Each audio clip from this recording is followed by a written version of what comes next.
So I want you to go ahead and I want you to look around and I want you to tell me what it is that you see as you look on the ground underneath you, if in fact you're standing on the ground, or go ahead and tell me what it is that you see when you look around you.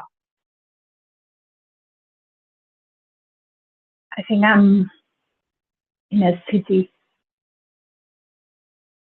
very smoky city. Did you say a very smoky city?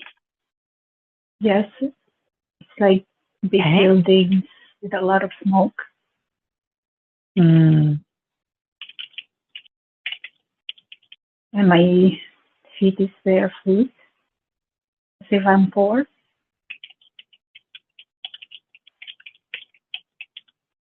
And are they small child-sized feet or are they bigger like adult-sized feet? Adult, maybe now. Okay. Okay. And what about any clothing? Do you have any clothing on? Broken trousers. What kind of trousers? Gray or blue with holes in it. With holes in it. Okay. And do you have any kind of shirt on or just the trousers? I think a shirt. Dirty. Okay. Does it feel long sleeve or short sleeve?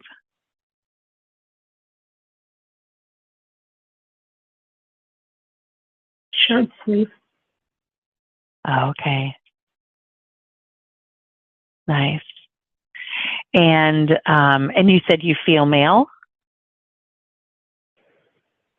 Yes, because of my feet. Okay. Hairy. Does it feel like very big? They're a bit hairy? Okay. Very big and a bit hairy. And does it feel like you're wearing anything on your head or no? Just my hair. Okay. Does your hair feel longer or shorter? Short and dark. Okay. A bit long but short. I'm sorry? A bit long but short. Oh, okay. It's a bit long but short. Okay. Does it feel like you're carrying anything in your hands or on your body anywhere? No. Empty-handed. Okay. And do you feel healthy or unhealthy? Healthy. Okay. And how old would you say approximately? Would you say like more teens, young adult, middle adult, 30. Older adult? Okay. All right. And what do you feel like you're doing there? I'm sorry, please go ahead. I think I'm carrying a little bag. Like a little bag. Made out of cloth.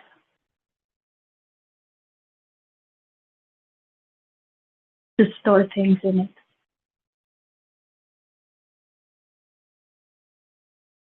What do you feel like you have in your bag now?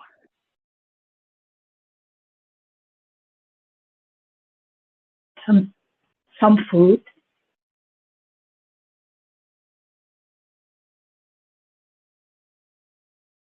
Got it.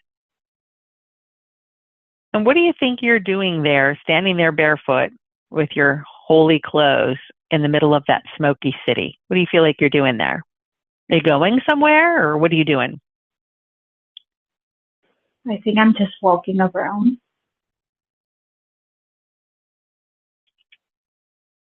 Just living.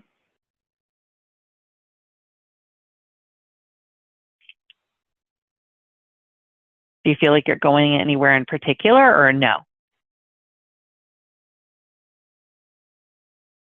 I don't think so. Okay.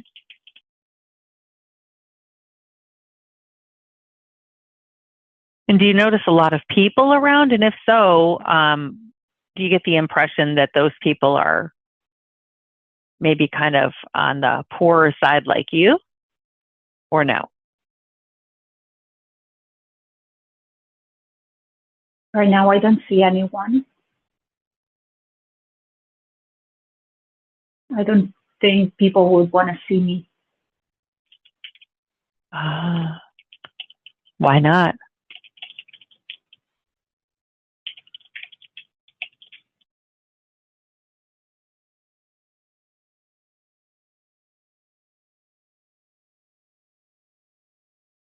I think I'm just poor. Maybe I don't have a place to be. People don't want to see me.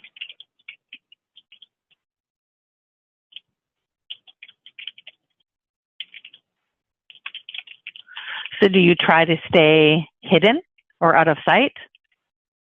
Yes.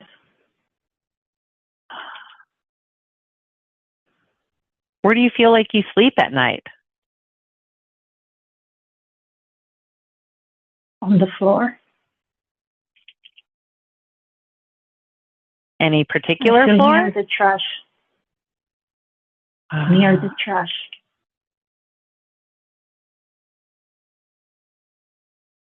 Near buildings. Do others? Okay, near buildings, but near the trash? Yes. Are there others who also sleep near you? No. Kind of like your spot? I think so. So where do you get your food?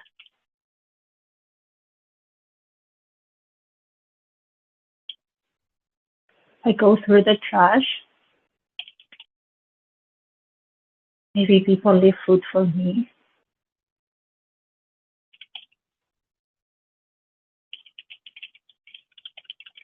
Did you say people leave food for you? Yes, I think so. Mm-hmm. Do you find some good food sometimes? I see a piece of bread, round, that I have right now, and this is very good.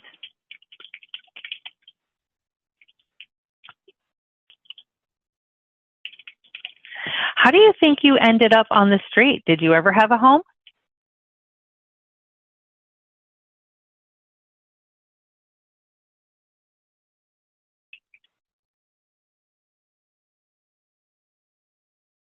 I think my family was also poor, but now I'm just more poor. I think I had the family. We had a little,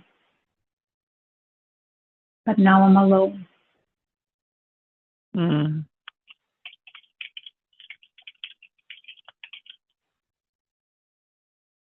Could you go back to your family if you wanted to, or no? I don't know if they died or they kicked me out. But I don't feel I can go anywhere. This is my home. Okay. Have you ever worked or had a job?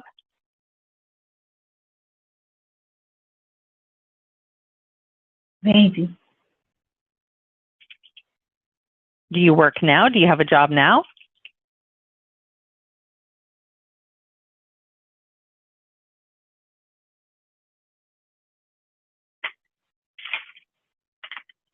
I think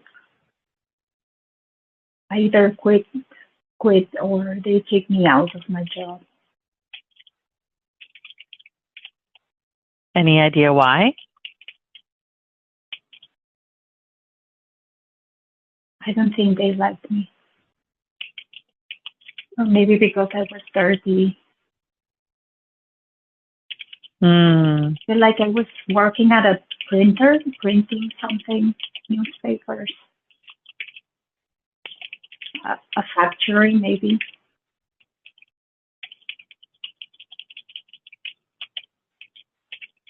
Yeah, I think I was working there.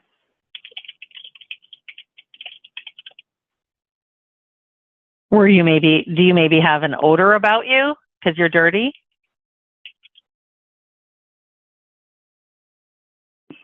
Maybe. But I cannot smell it. Okay.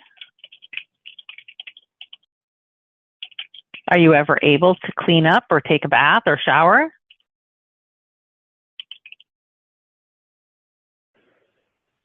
Maybe at the fountain.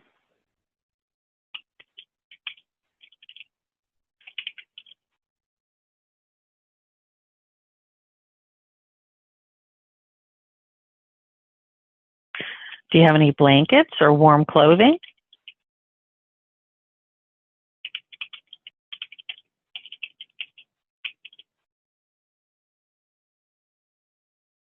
No, but I don't need it. Is it warm where you are?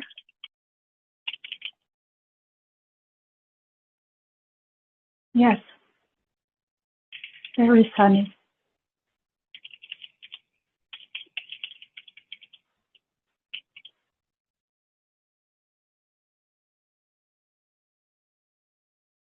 So what do you do with your time? How do you spend the majority of your time? What do you do?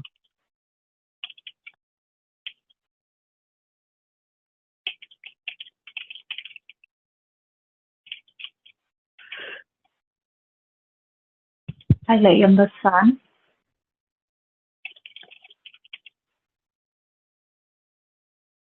I walk around. I look at people. I enjoy looking at people.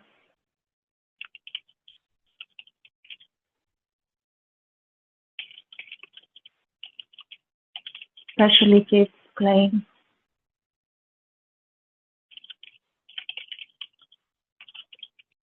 And what do you enjoy about looking at people?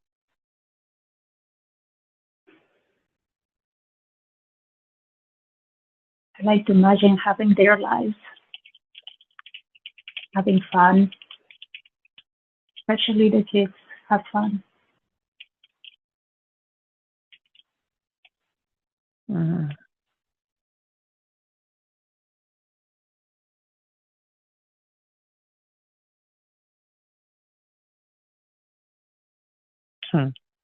Nice.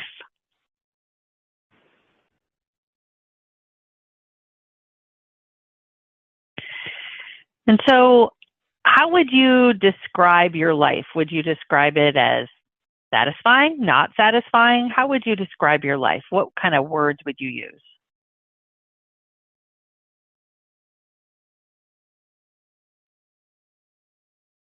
How you feel about your life?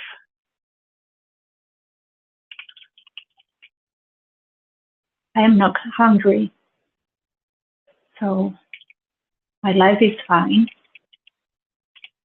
I don't have responsibilities. I rest.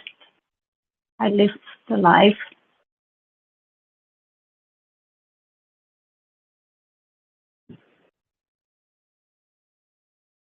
I have everything I need. Mm-hmm. Do you feel safe living on the street, or is it sometimes feel unsafe? Unsafe.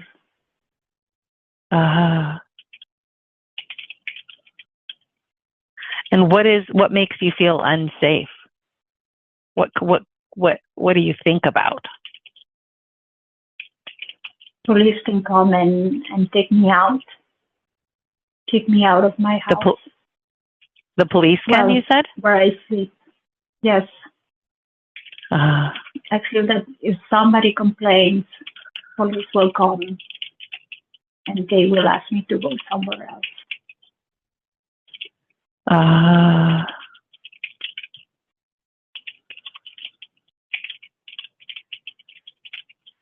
Have you had to move before? Probably. But I feel I have a home now.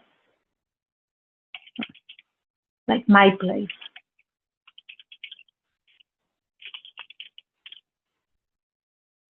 Nice. Well, let's do this. I want you staying in that life. I want you to take me forward in time to an important or maybe just a memorable day, a day where something important or maybe just kind of memorable, something a little different happens, or maybe a peaceful moment, just something that you remember. Take me forward in time, days, weeks, months, years, whatever you want, to an important or just a memorable day. And now that we're there, I want you to go ahead and tell me what's happening. What do you see?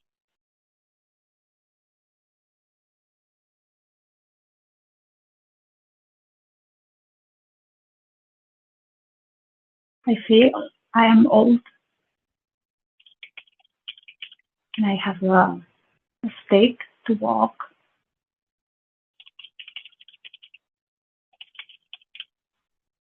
I feel now I live in a house.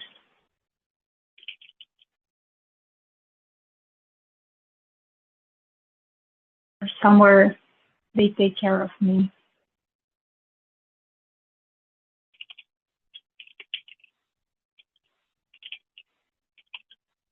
Is it like a group home or with a family, or what is that about?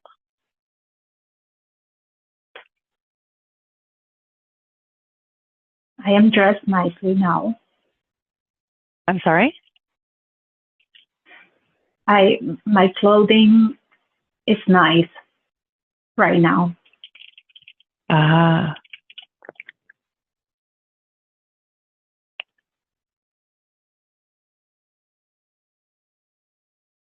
And do you feel like you live with family or maybe with in a facility?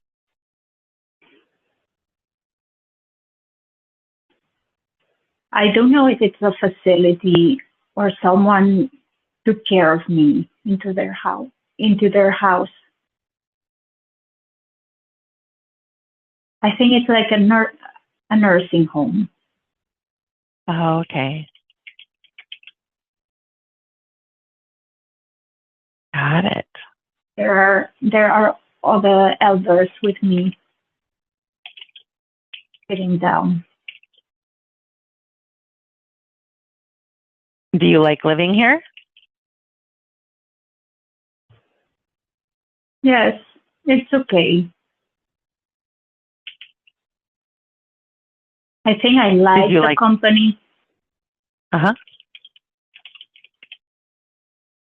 And it's very comfortable living here, sitting on a sofa.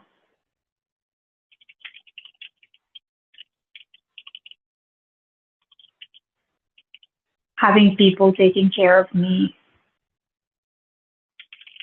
talking to me.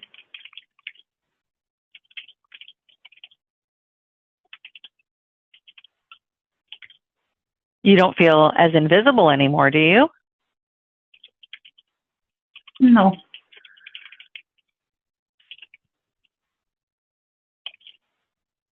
Did you like your other home better, or do you like this one better? This one. This one. Okay.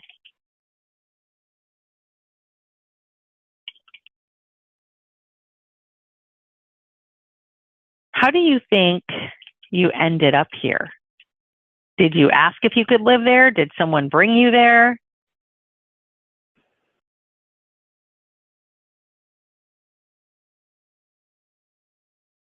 I feel they picked me up from the street and brought me here. I don't know what act of kindness was that. I think somebody was nice.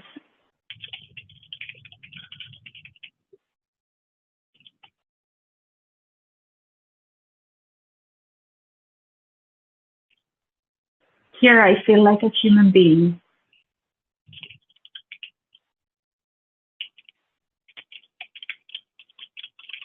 And on the street, you didn't feel like a human being?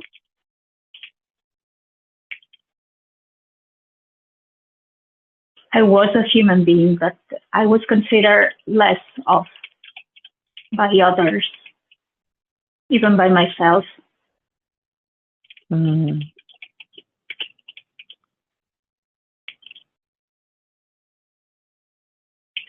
Do you think you considered yourself to be less than others because others saw you that way first?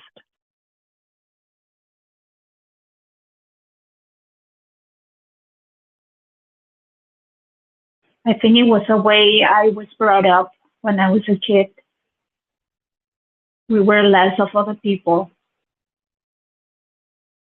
We had less of less. We had less money, less food. And so I was less.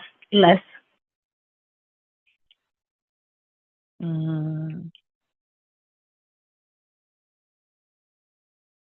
Do you have more dignity? I'm sorry? Yeah. Now at the nursing home, I feel I am the same as the rest. I am at the same level. Nice. I even have friends. Hmm.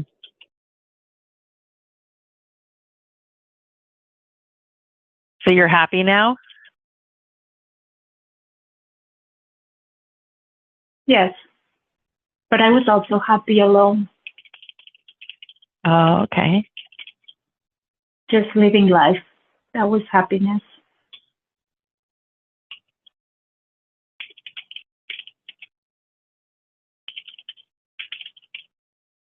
Nice. So let's do this. Take me to the time, just moments before you take your last breath. So just moments before you die, however far in the future you have to go. Let's go there. And now that we're there, go ahead and tell me what's going on. Where are you? How are you feeling? And are you hurt, injured, sick? Like, what's going on with you? I am at the bed with a nurse. She's very kind. My body is no longer responding. I cannot walk anymore.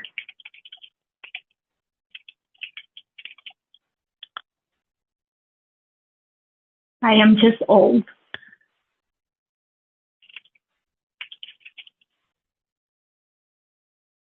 Quite old. Do you know? Quite old? Uh-huh. Do you know you're about to die? I think so. And how do you feel about that? I feel it's time. I lived for so long. I don't know why I lived for so long. That was a blessing. How was it a blessing to have such a long life? What do you mean by that? I had nothing. And I got to live until I was old.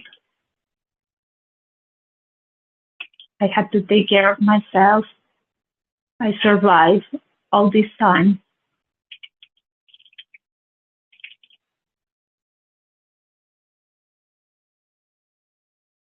I deserve nothing.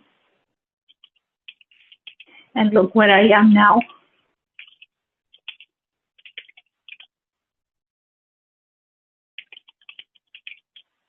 Mm. So do you feel gratitude? Yes. Yes, a lot. I am very blessed.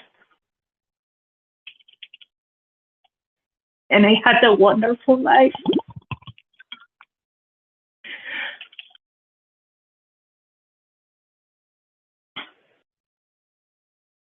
I'm very happy.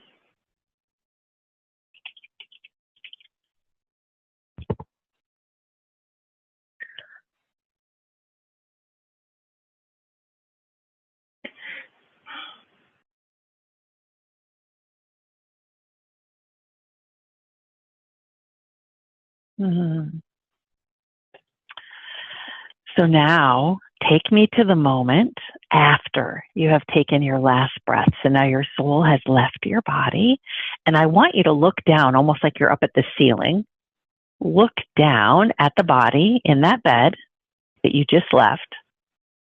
And now out of the body, looking down at the scene, tell me what you're thinking. What do you see? What do you feel now that you're out of the body?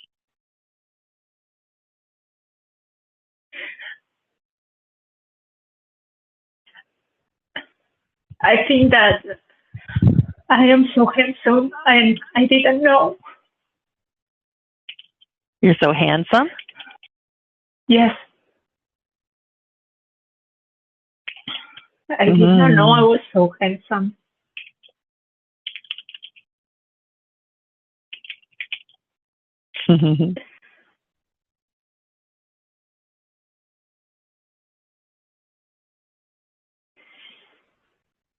What lessons do you feel like you learned in that lifetime?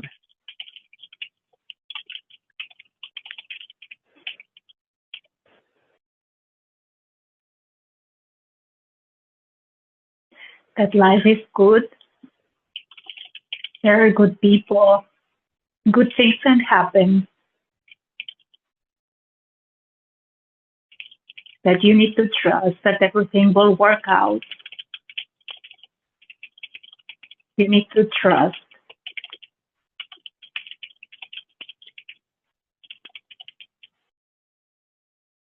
Life is not set on a stone. It changes.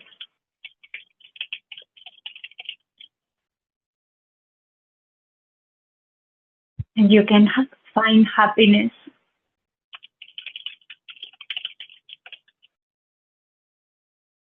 and people that take care of you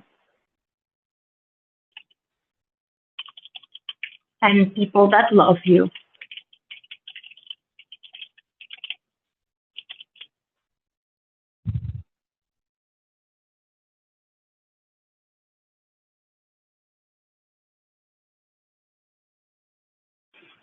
And that I should think I'm handsome, beautiful,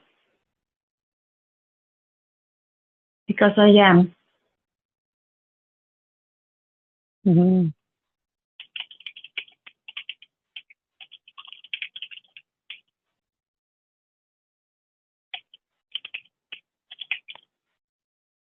So, if you could go back and live that life again and change one or two things, what would you want to change, or would you not want to change anything?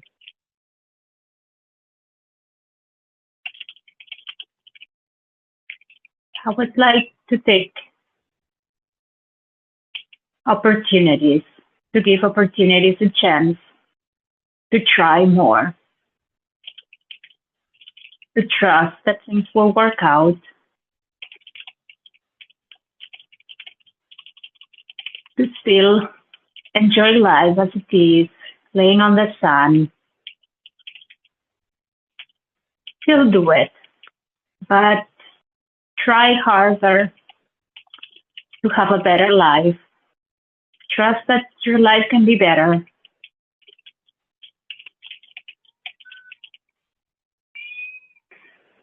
Think more positive.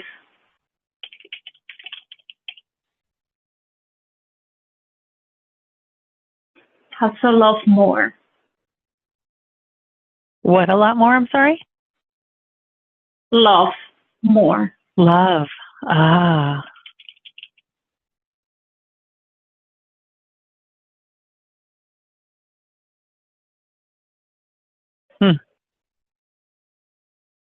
But overall, you're pretty happy with that life?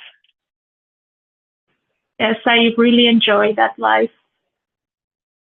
And it changed. It got better. It showed me that life can get better. Mm.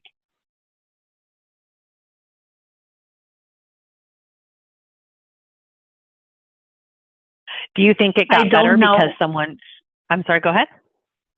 I don't know who helped me. Uh-huh. But it really made a difference. Right. That was my next question. If you think that one person's kindness changed your life, right? Yes. Yes.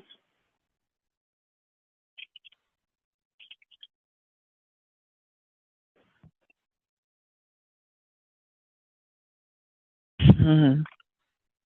So now that you're out of the body, where are you going to go next? What are you going to do? Tell me what you do next. You going to leave? You going to stay for a while? What are you going to do? I'm leaving. Tell me what that's like to leave. I'm saying goodbye.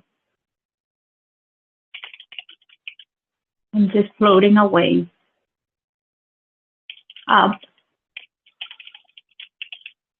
My job is done. My life is done. I'm happy. I'm grateful.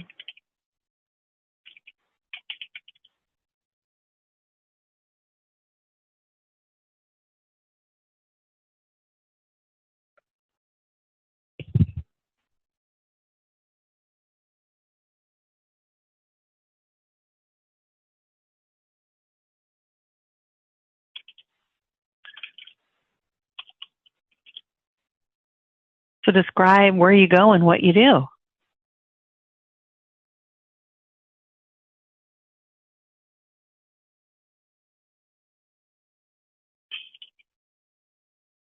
I'm surrounded by black and I'm peaceful, floating.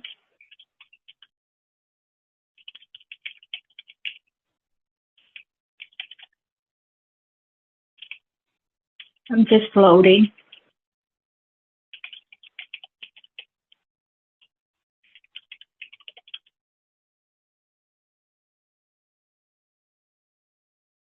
I think I'm going somewhere with light,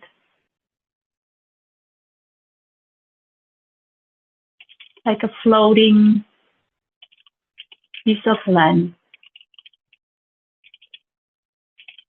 where there's many people saying hi to me. They what?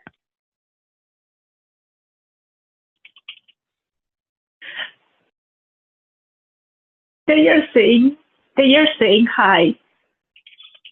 Ah.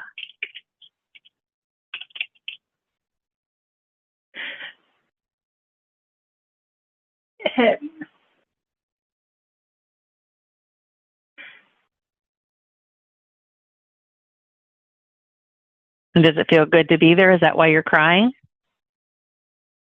Yes. I am excited to be here.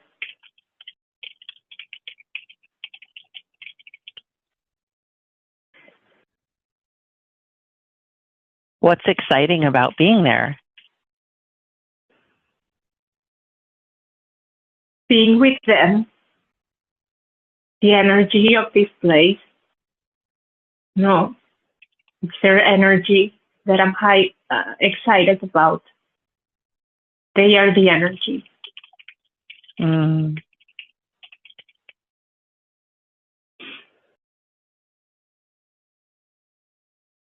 It feels good to be there? Yes, they surround me with love. Love that it's more than what we experience in life. It's what? This love is a different type of love that cannot be, that we can experience in when we live a life. Like it's more than love, but love. Hmm.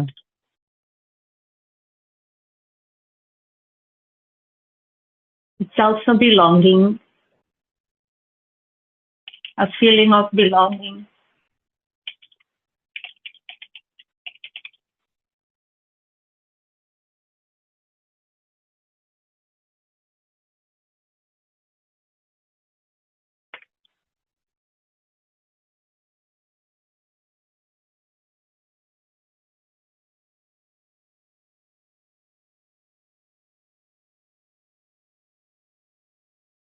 So what happens next?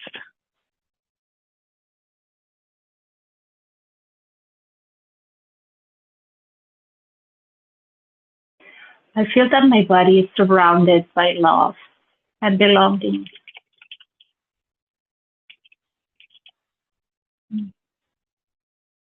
That has to feel pretty healing, right? Yes. Yes, it feels great.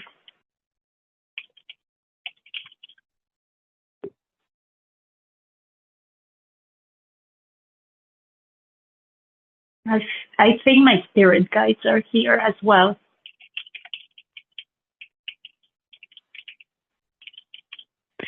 And how do you know it's your spirit guides?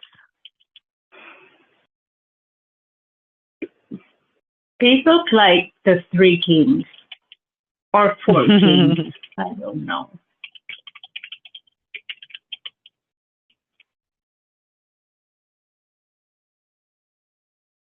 Kind of dressed like royalty? Yes.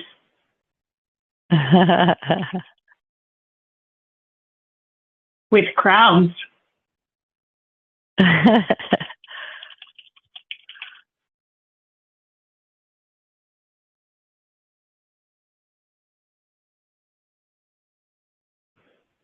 Do they feel familiar to you?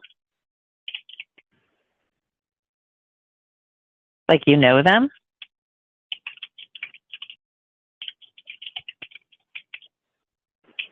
They are not strangers.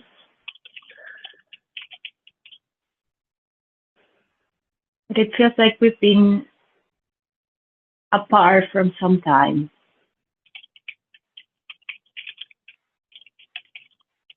I don't know why, but one, I feel he's black. I really like the 3 kings. Say it again?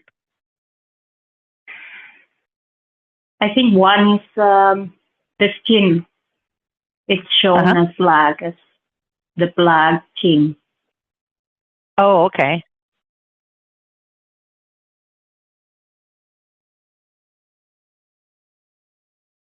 I don't know why they are shown like this. And there's 3 or 4?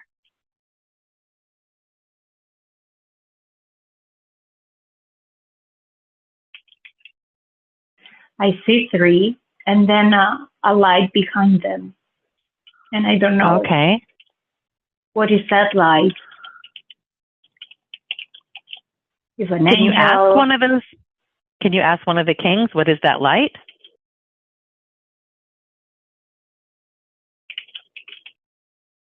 I think they say it's you. It's you, huh? I think it's me. Ask them, would it be like your higher self?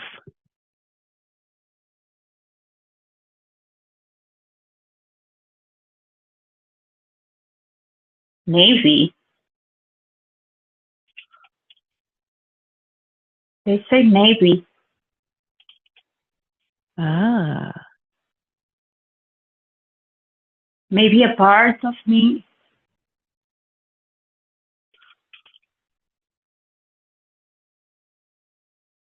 Ah.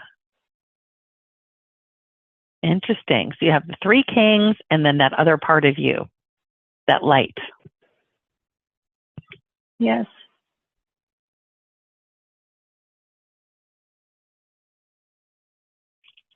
Okay.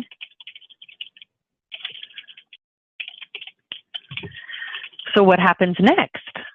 What do you guys do?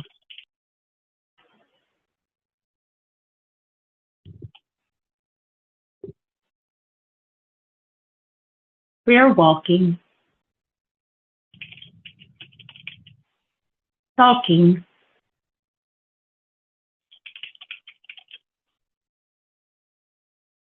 What is the conversation about?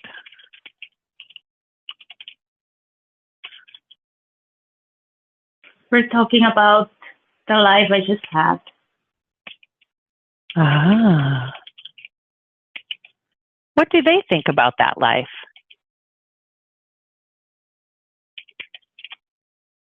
That I truly enjoy my life.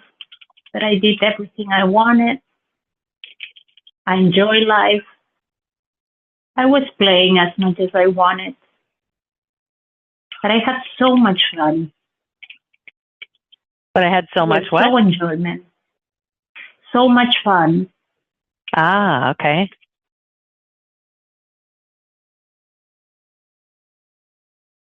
Like the little kids.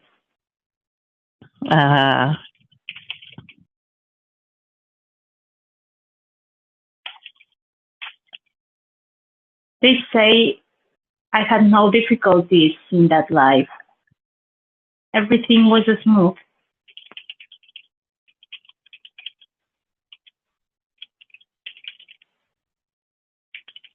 That it was just to have fun.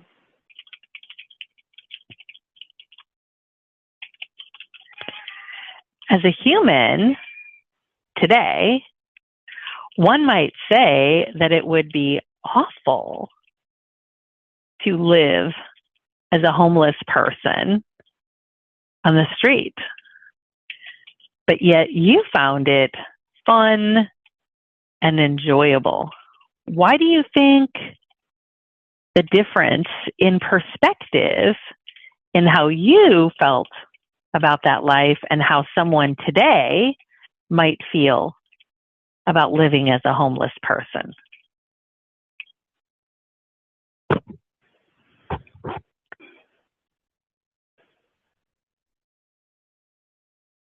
So life is about breathing and feeling the sun, doing what you please, experiencing life. And this is what I did.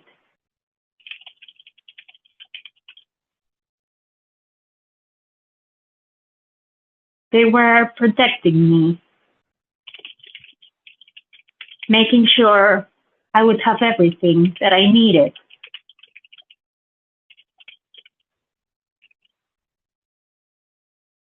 And it felt good to be cold, to be scared, to cry. It was a good feeling.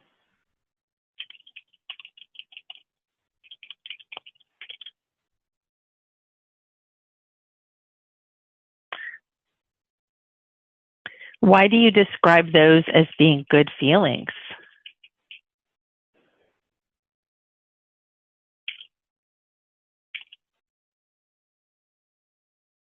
Because it's an experience of life. Feeling and experiencing things this is life on earth.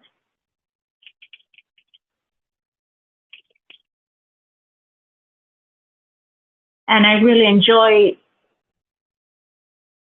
feeling those now that I'm away.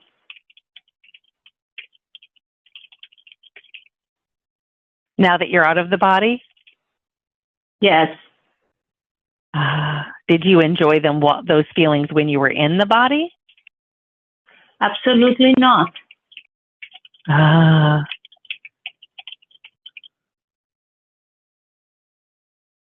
But now I think it was such a good experience.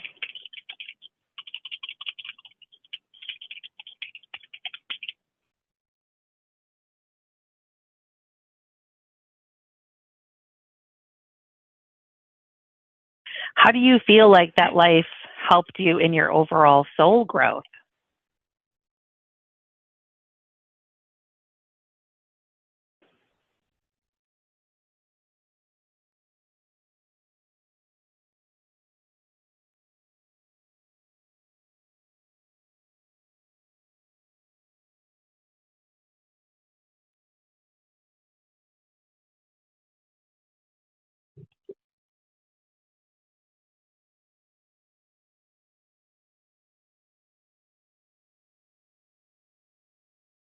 Do you feel like it did help you in your overall soul growth? I think I had to feel other people's kindness. This was my lesson. or I had to experience that other people's kindness, accept that the good in other people without anything in return.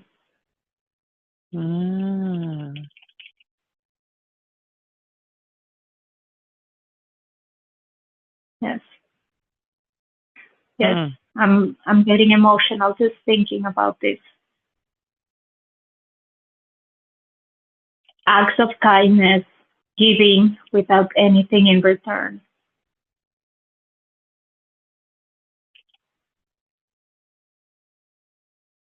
This is also pure love.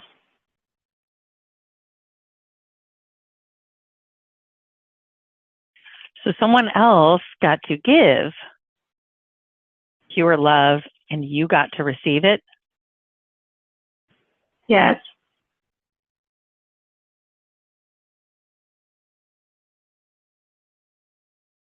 So you both benefited, right? Yes. But it was my lesson. Right.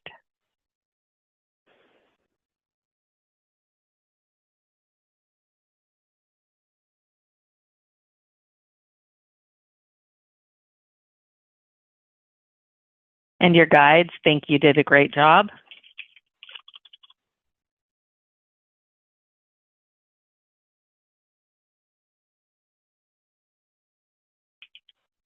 They say yes, that it was just a play. Just a play? It was like a game. Yes. Ah.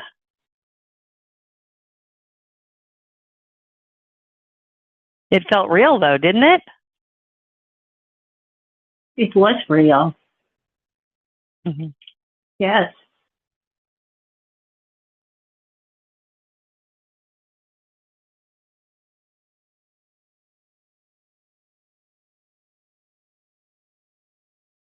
So the suffering you experienced as the homeless person, do you say that it was worth it? Yes. Now that I'm here, I think it was fun. I'm excited I got to do that. Mm-hmm.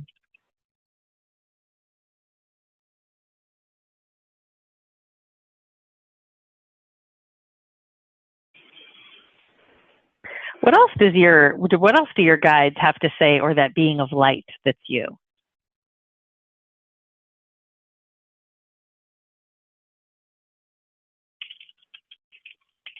They say that I need to trust myself, that they are there all the time, protecting me, and that I am loved.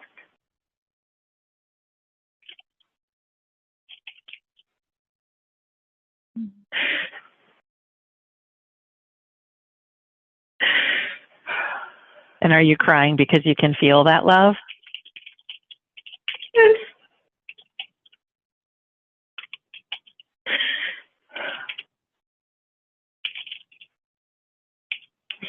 I really feel like a warm feeling. It's warm, this love. That they will be always there, and that they and everybody else loves me.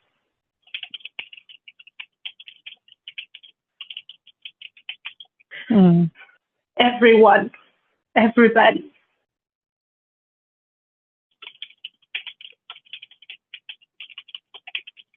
And that I should stop looking for love because love is already there.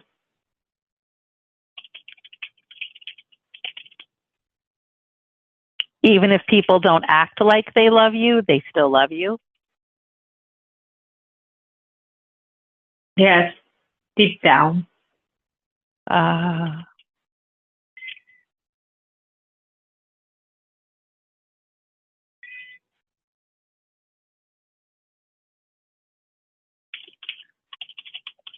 Ask them, So is it a matter then of seeing past the human costume in order to see the real love they have for you? Can you repeat?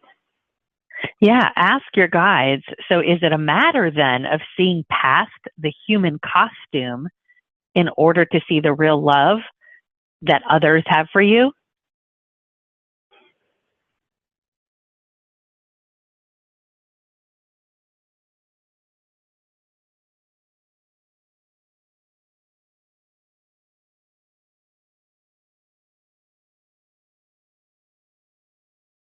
I think so.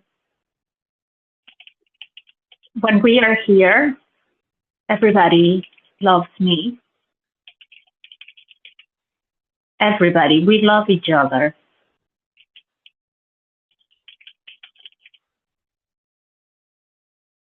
Here, everybody loves each other.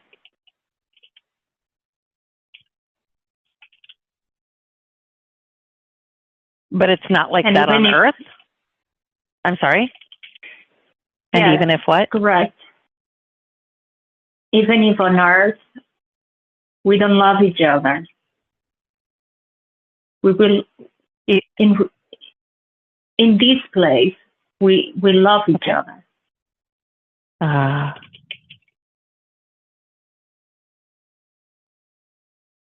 That's why I mean deep down, we love each other.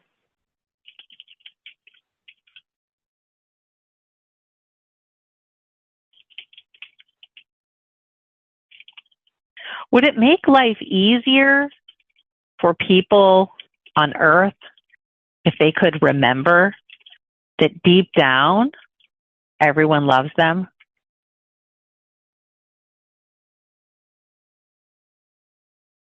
Yes, I think so.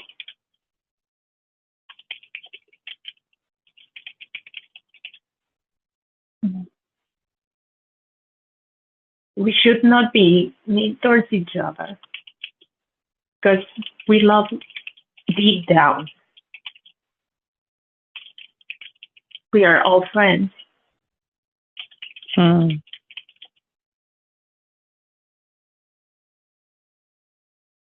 And I should not take badly any bad intention of people because deep down they love me.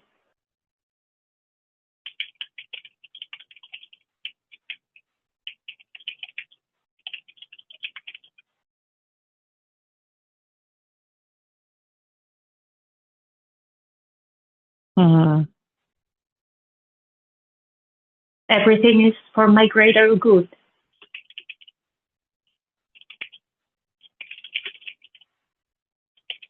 Everything?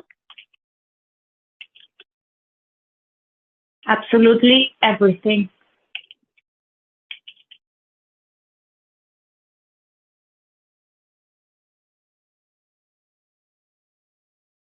Hmm.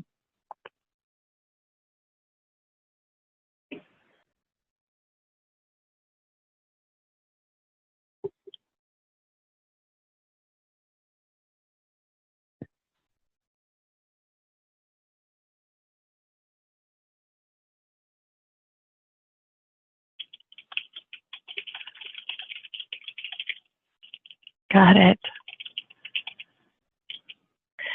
So what do you guys do next after you're done talking about this life you just left? What do you do next?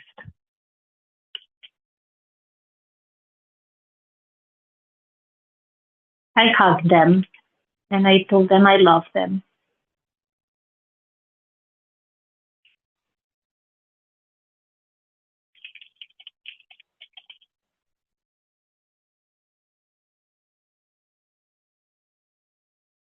Even the light being that is you?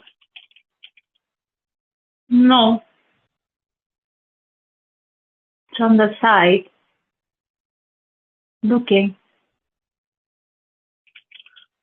Who's on the side looking? The light, it's a bit shy.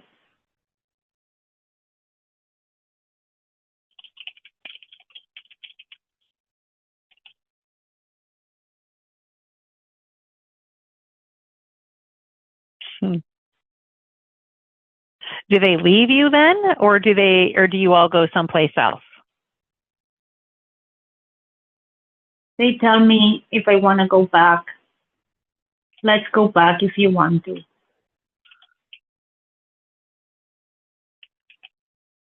And what do you say? In a fun way.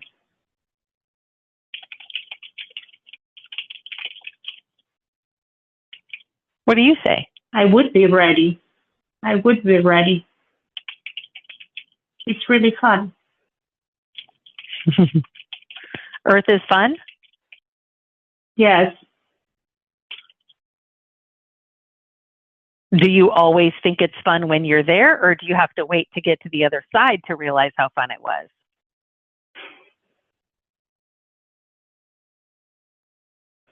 I think that deep down, I know it's fun. But of course, life circumstances don't make it fun. Sometimes you forget. But I think deep down, I know it's fun.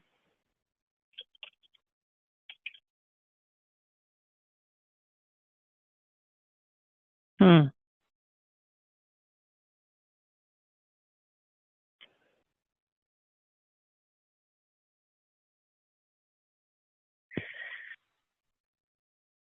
So let's ask this, just as a detour. Have you ever had any lives that are on other planets other than Earth?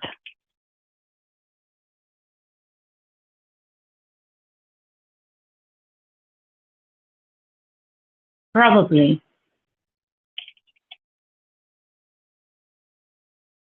And what's your favorite planet? It's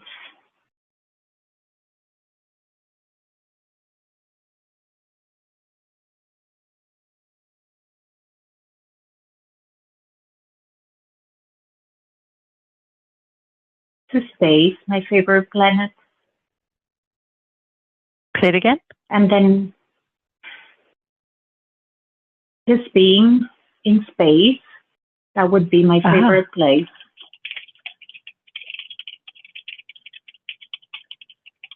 Just kind of floating in space, do you mean? Yes. And why is that your favorite? It feels good and it's very calm. You can see everything from here.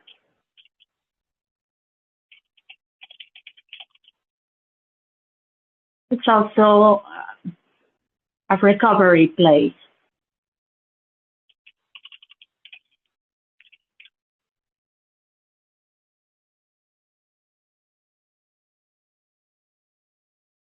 So kind of like no lessons, no expectations? Yes. Just being.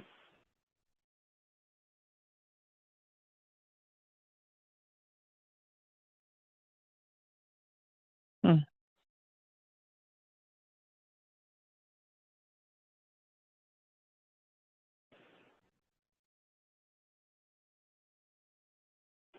But Earth Peaceful, is right? my favorite planet. It is Oh, peaceful. okay.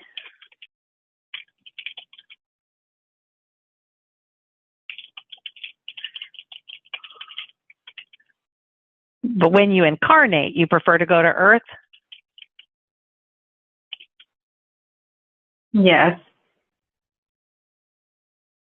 And why is that? Because of nature. It's green everywhere. The sea is blue. The sky is blue.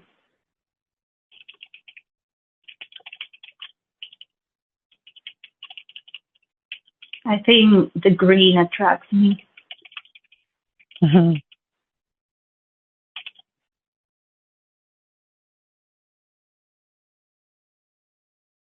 Being in nature is like floating on the space. a similar feeling. Ah.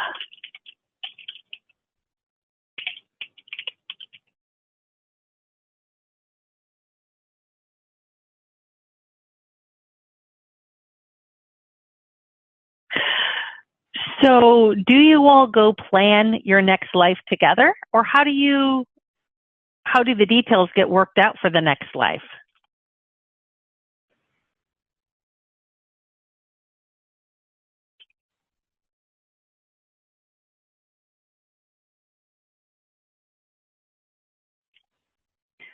Yes, we discussed what I would like to live.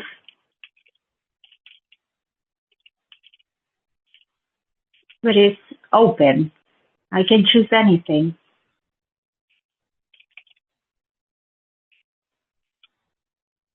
Do they present you with options? I'm sorry, please go ahead. You'd like to have what? I like to have lives where I help people. So do they present you with options, or do you kind of just tell them what you want? And do they make any suggestions?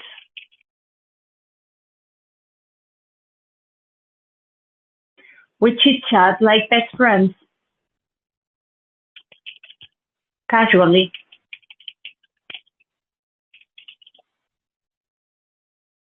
Almost like you're writing a movie script?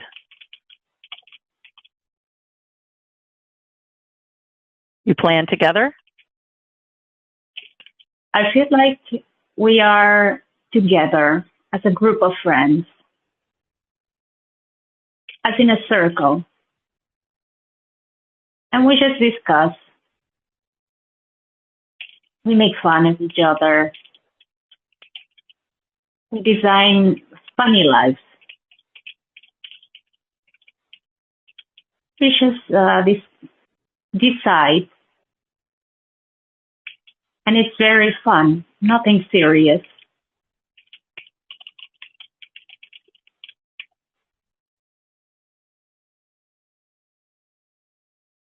So does everyone kind of make suggestions? Yes. And do you get the final say?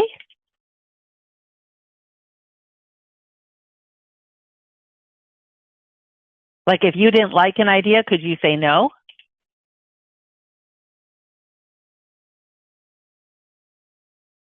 I like everything. Because all of the suggestions are good? Yes.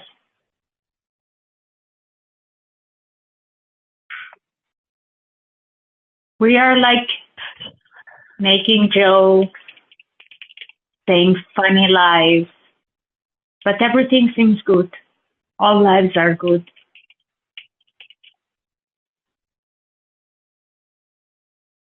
All lives are a good idea. Ah.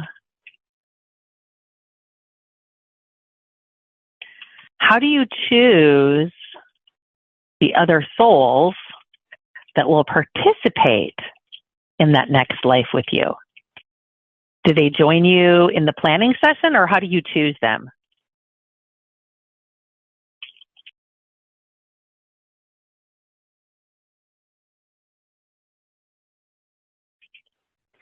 I think they ask for help to us.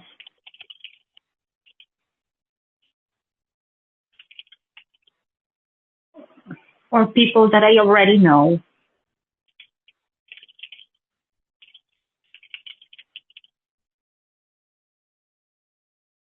I think this is how I help people. Ah. They ask for help in life. And then we plan something.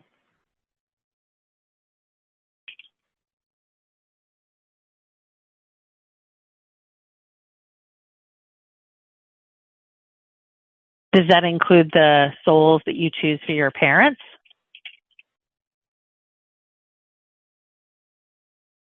Or how do you choose your parents?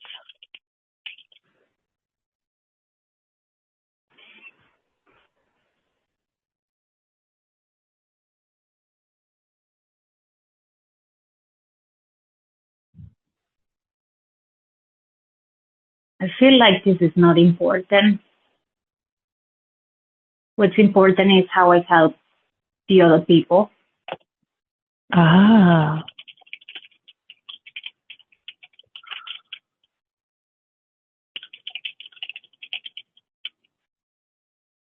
So the parents are more just like a portal to get you here?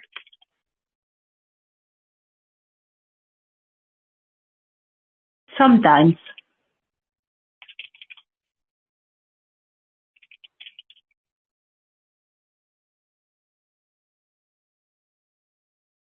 Sometimes do you get to learn a lot of lessons through the parents you choose? I think so.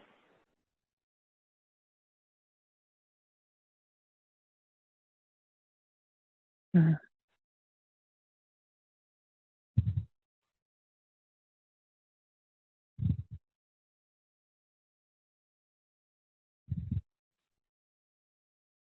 So what's something that you really remember about this particular planning session? What's something kind of memorable about this session?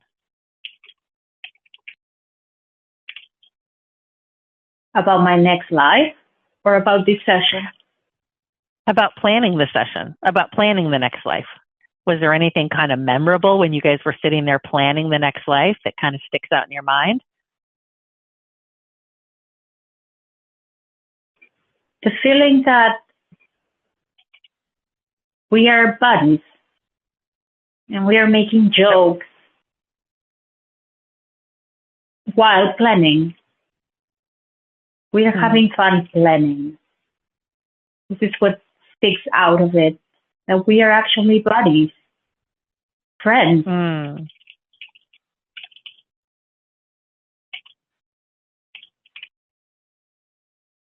And these are the same guides that will help you from the other side in that next life. Is that true? Yes. Yes, we are in this together.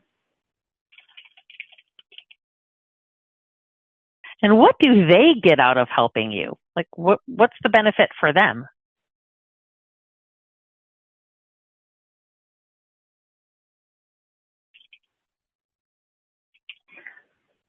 I feel like they also go on live, and then I also help them design their lives.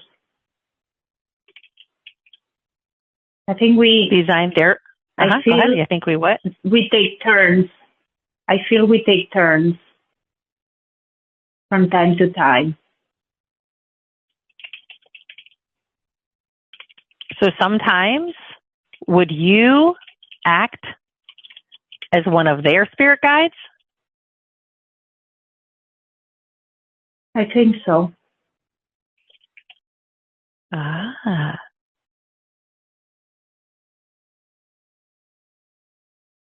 And they get to learn by helping and watching you?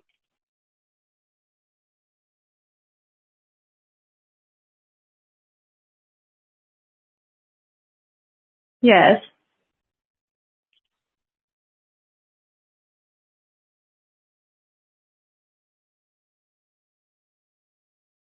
But I think, again, the most important thing is that we help the others. Mm.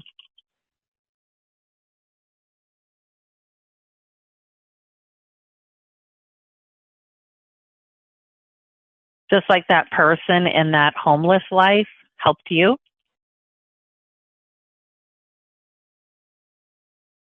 Yes. Yes.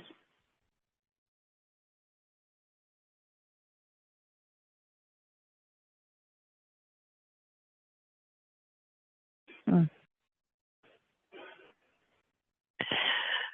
So now that you have that life planned, how do you know when it's time to go?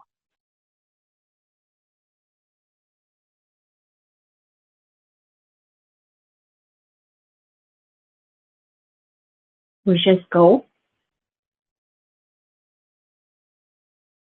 And how do you get down to Earth? Do you ride on a slide? Do you shoot down like a rocket? How do you get down to Earth?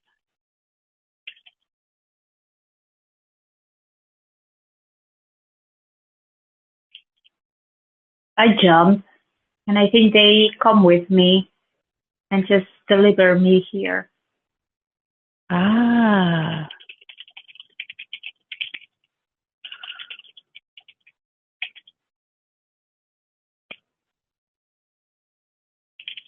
So now that you're there, what's it like being in your mom's tummy?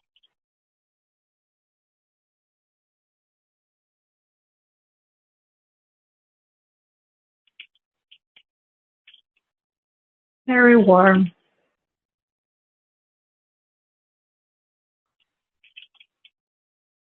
Very warm.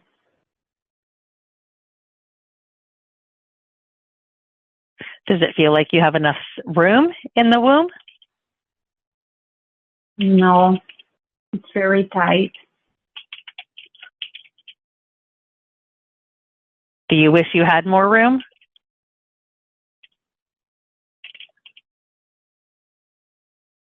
No. No, you're fine? Yes.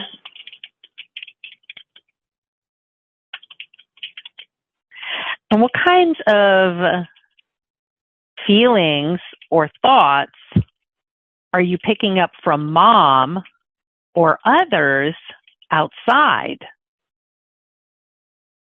Any?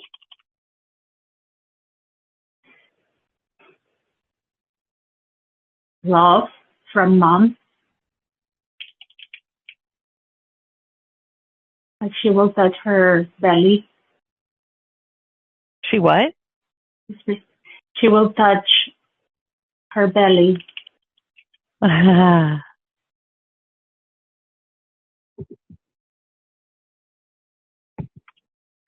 you feel, does mom feel stressed or fearful or worried? And can you feel that? Does she ever? She's very calm. She's very calm.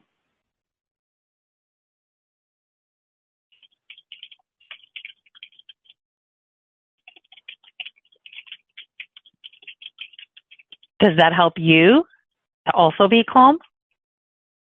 Yes.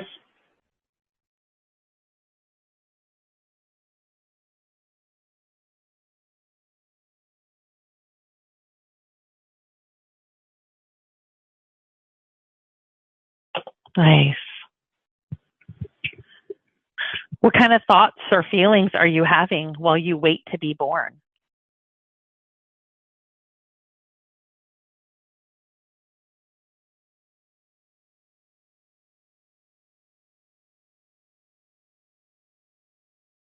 I have no worries.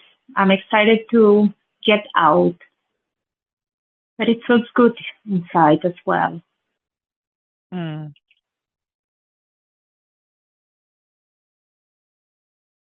Feel like you already want to start living, getting out.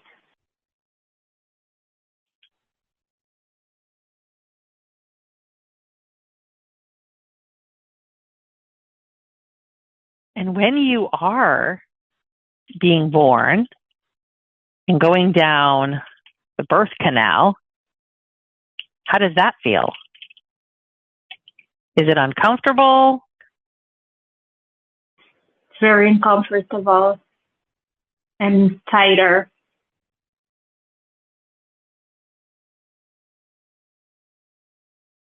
Do you get scared? But it's maybe a little bit. Not a nice feeling. But it's the way that we have to do it. It's the only way out.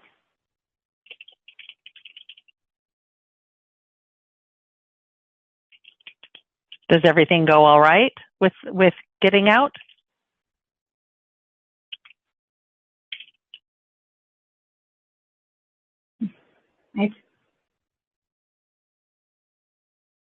I'm all right, but I see myself a bit gray.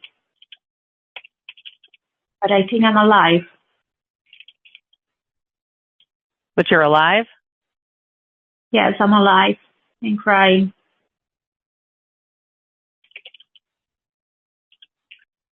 So what are you thinking or feeling now that you're out?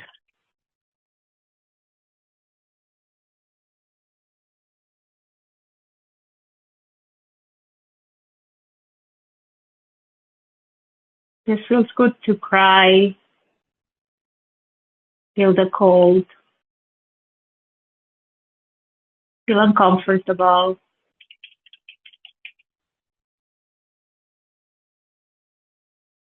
Yeah. Hmm.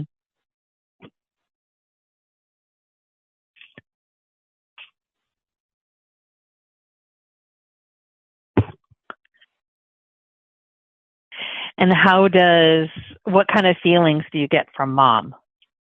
How do you feel about mom now that you're out? I think she's now more stressed.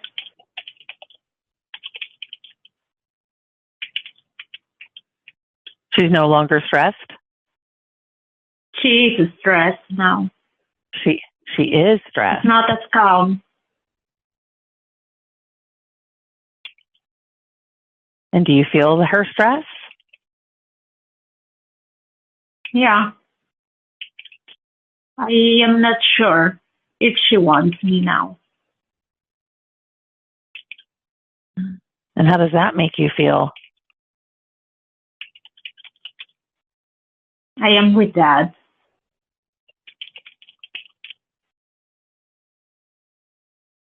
Maybe And what I kind of should give her feelings do you some get? time.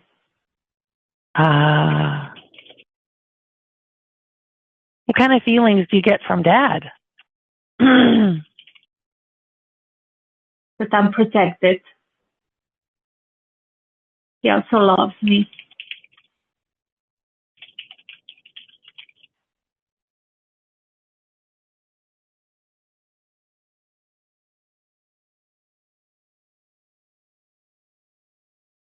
So did you maybe feel a little rejection from mom, or would you not characterize it that way?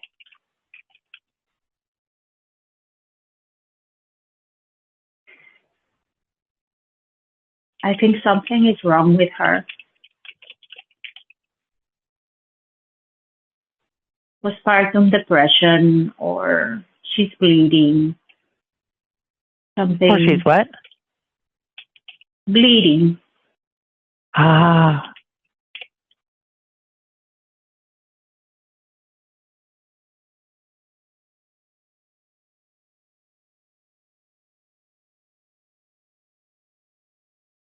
So what's going on with mom now? Are the doctors working on her, or is she going to be okay?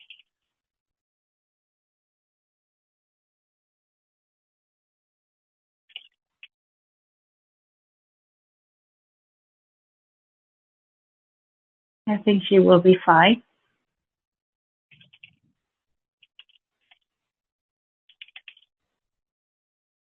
I don't know. But you're safe with Dad? Yes. Yeah. Nice. I think like my mom is getting dizzy, getting out of the picture. So maybe she dies.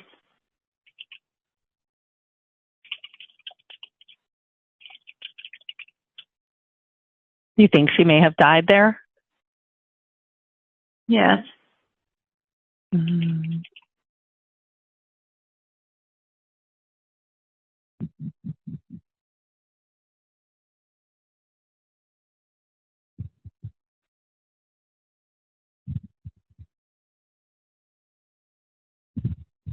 How does that make you feel?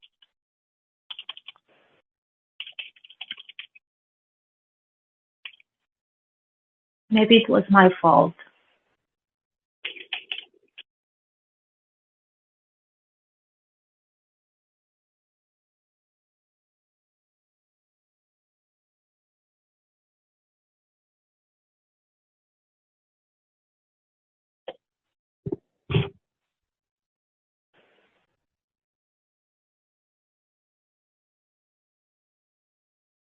Do you feel like you maybe carry guilt because of that in that life? Yes. And my dad will think the same.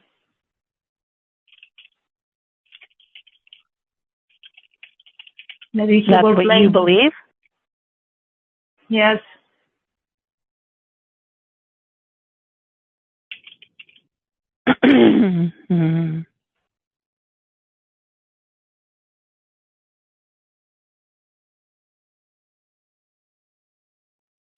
And does he end up blaming you?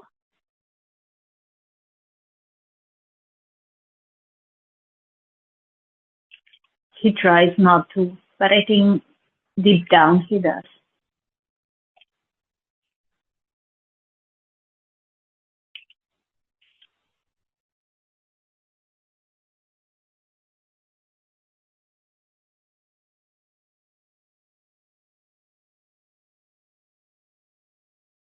That has to be tough to carry all that, huh?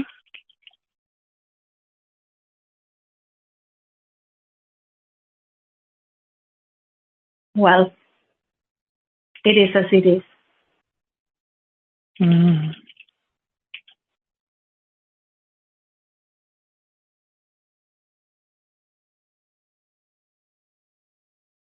Oh.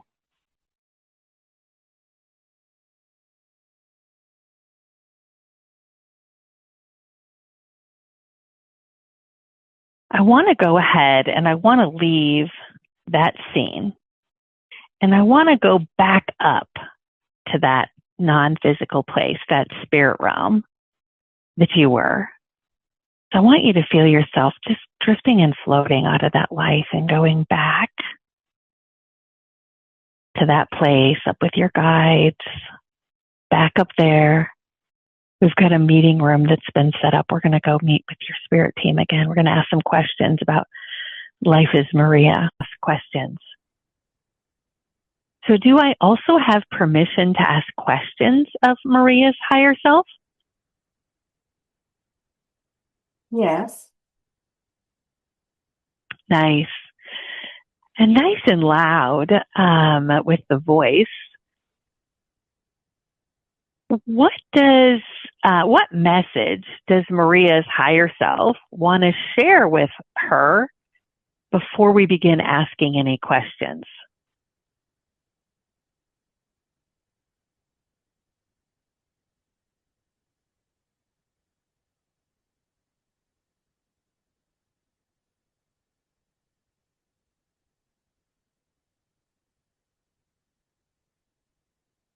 That she's all right. That she's a light? She's all right. She's fine. She is all right. Ah, okay. What is something she has done recently that you, the higher self, are very proud of?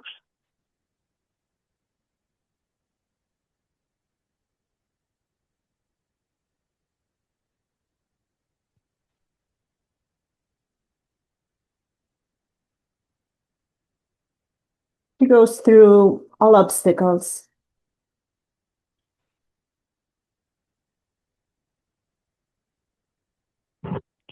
She knows how to go through obstacles? Yes.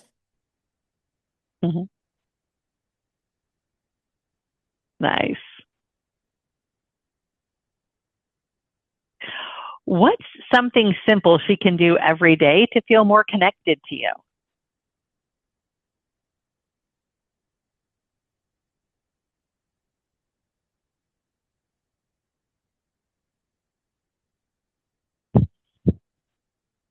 I feel staying calm, feeling calm.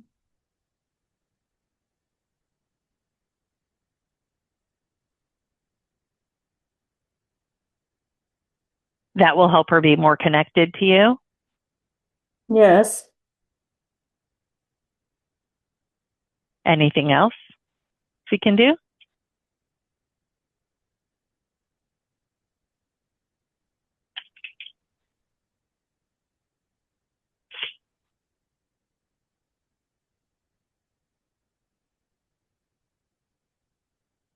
Trusting the process, slowing down, and staying calm.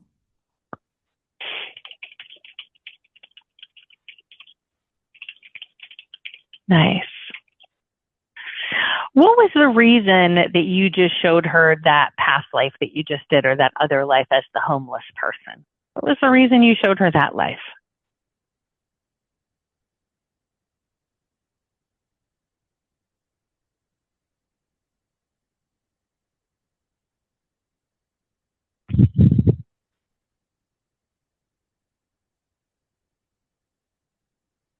It's important to know that everything will work well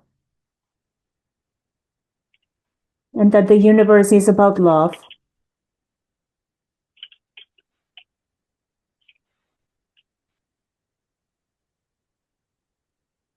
Hmm.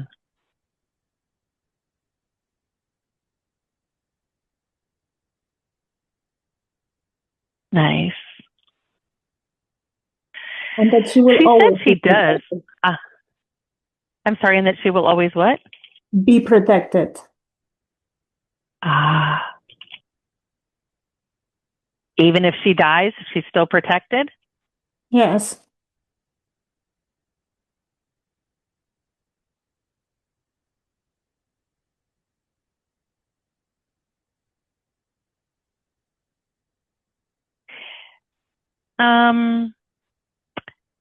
She said she heard a message when she was younger that her purpose on earth was to love and learn love, but wants to know if you can go in depth and tell her what that really means for her and what she can do to get there.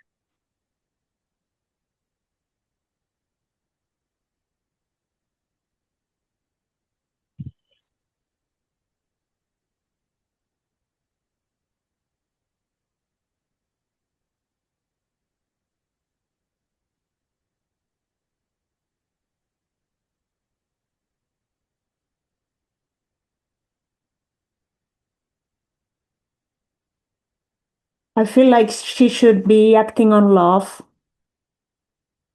more often.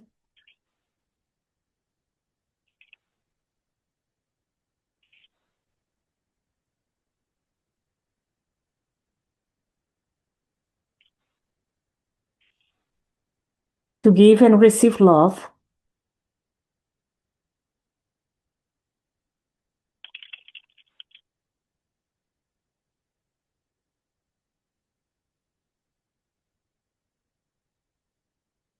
She should never forget love.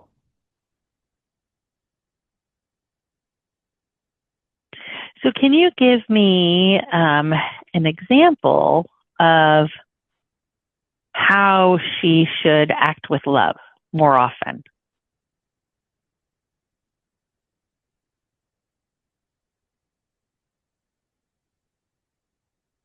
All her acts should be driven by love. Everything she does, every little thing should be about love. And every big thing on love as well.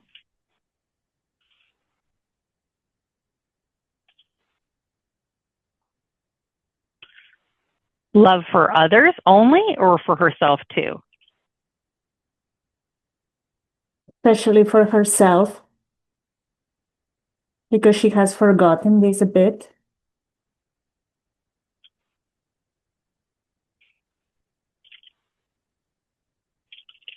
So, what are some things she can do to have more self-love?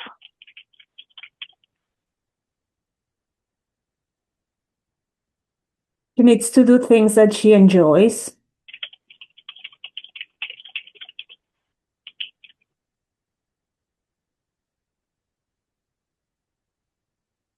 And love herself.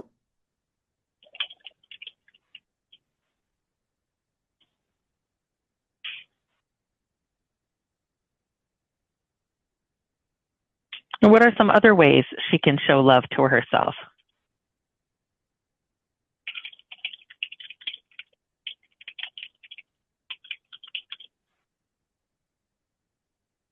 She needs to enjoy the connection with other people.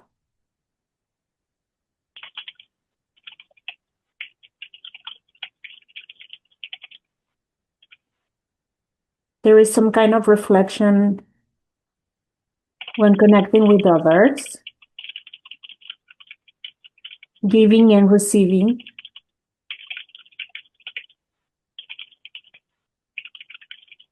And that will fill her with love.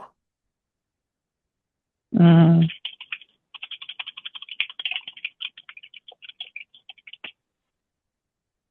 Right.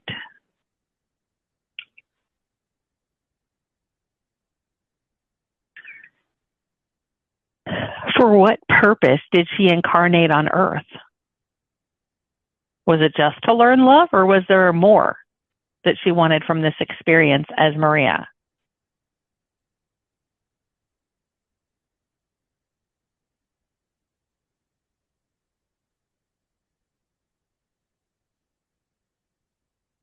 I feel it's mostly for fun.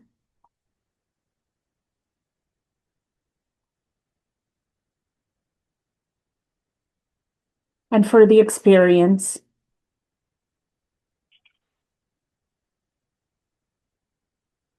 He still has lessons to learn.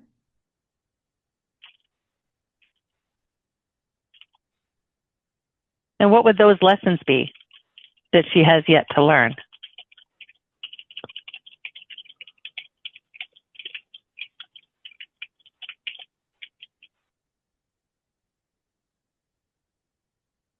She needs to trust herself more.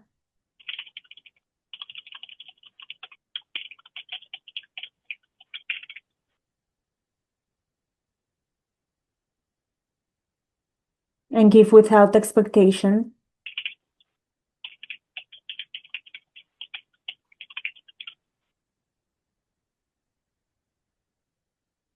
Self-love.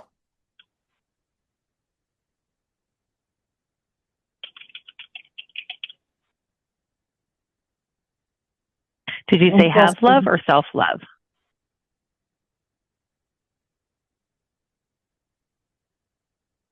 He's lacking self-love. Ah. And I'm sorry, what was the last thing you were going to say? Trust in the universe. Trust in herself. In life.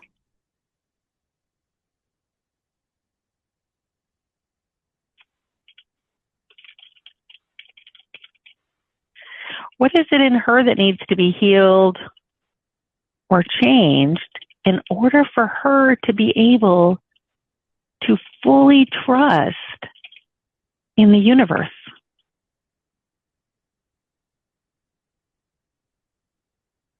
She's being hurt. I feel this is why she cannot see that right now.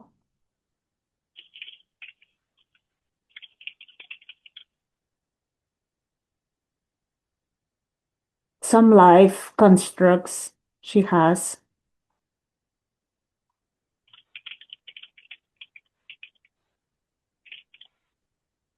Life constructs from this lifetime or another lifetime? Both. And what are those life constructs that are preventing her at this time from fully trusting in the universe?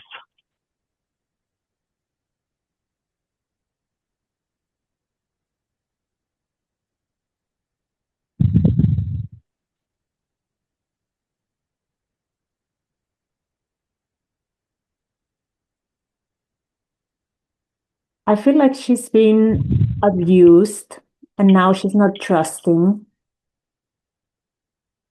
She needs to understand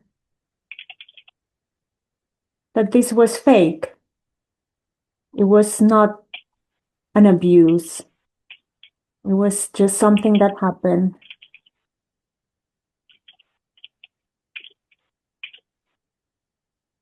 It was an experience.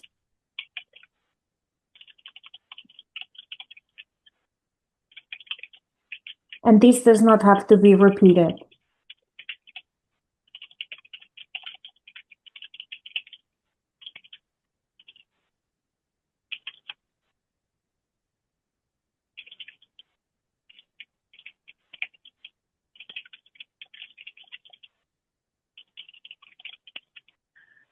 But how do you tell a human who is attached to experiences and emotions that abuse is fake?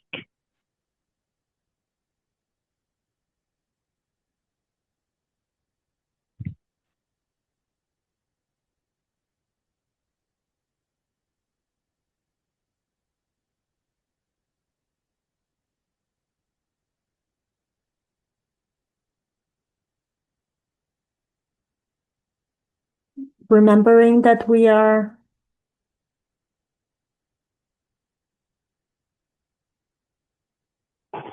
let's say sacred. Remember that our spirit is magical.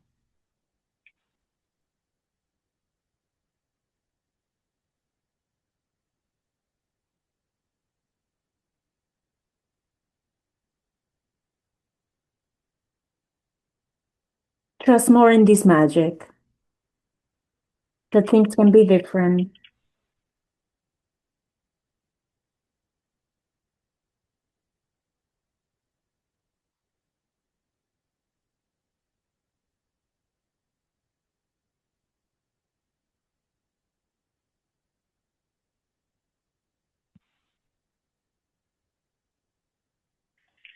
Isn't that like glossing over? I'm just saying this from the perspective of how a human might say it.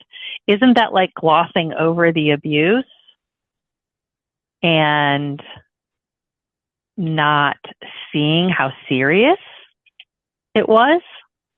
A human might say that. What do you say?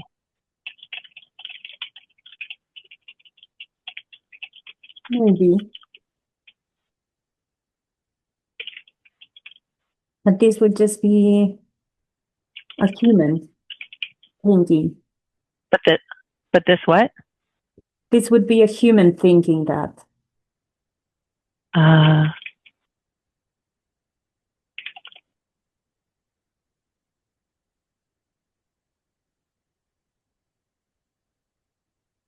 you saying that humans take this stuff too seriously?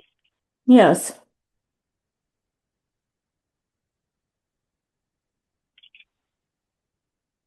They believe it. Mm-hmm.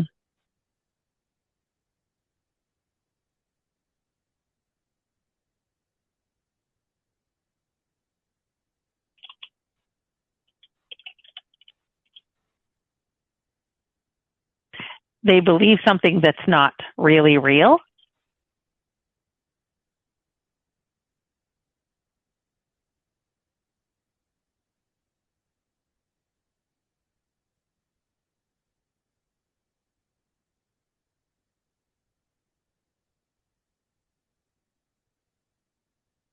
They believe that this is forever. But this is only temporary.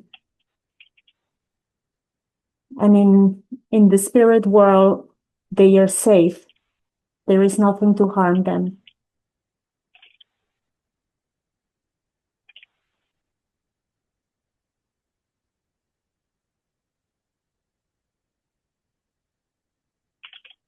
And is that part of them in the spirit world, is that the real them?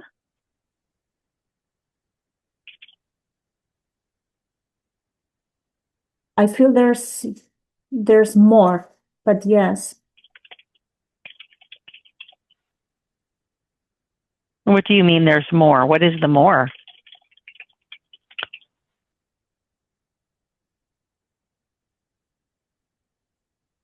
There's more parts of them.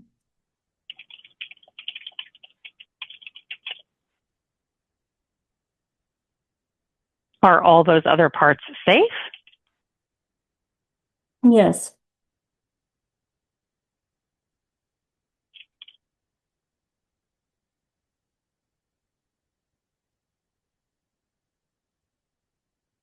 Got it. And moving on to the next question, she was in a relationship, and this has been a cycle on and off with this person.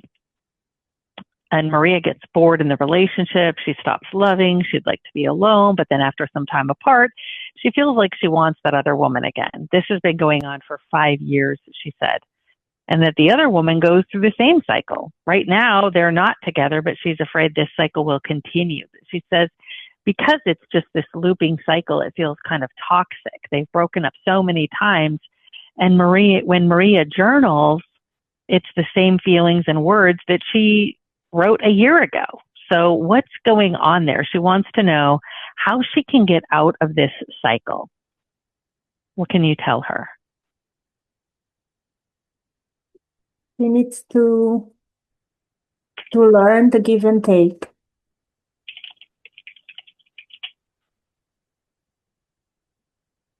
I think this is also fun.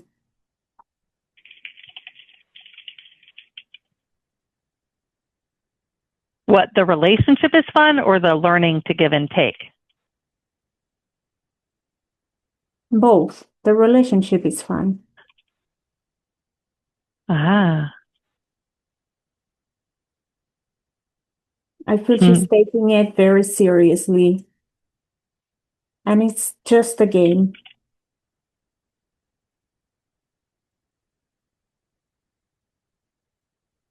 Huh. A lesson also. It's like an exercise.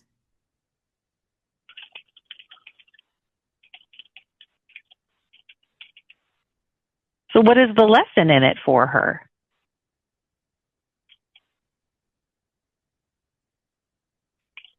To be proficient at giving love without an expectation and receiving love, but also without any guilt, any bad feelings.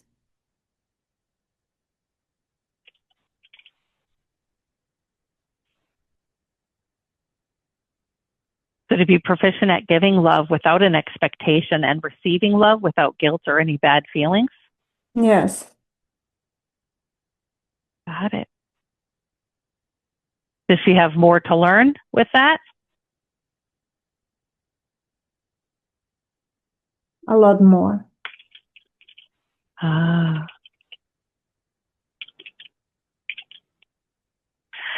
Well, she said when she's in a relationship, she feels like she loses herself and who she is. Is that hindering her ability to establish a long-term healthy relationship, or what do you have to say about this?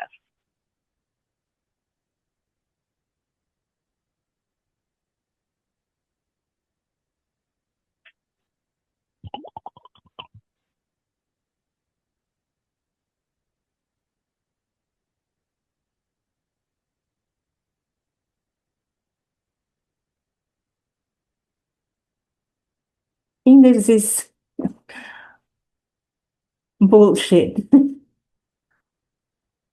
Say it again.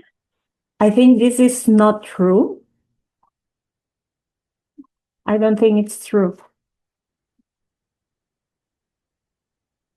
So what do you have to say? What is the truth?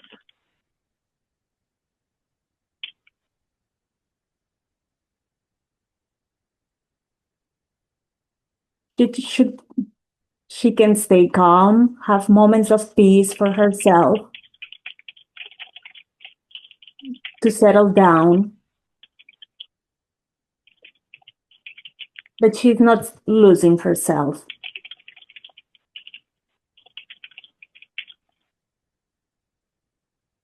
Why does she feel like she's losing herself?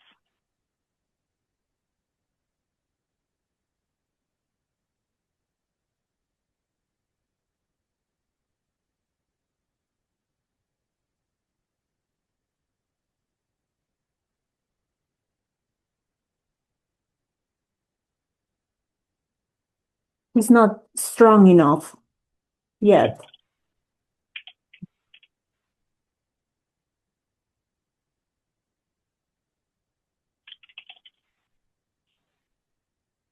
So what would it take for her to be stronger? Time.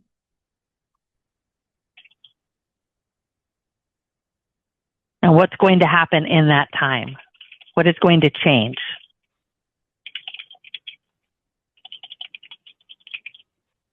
She'll have more experiences, more things will happen to her.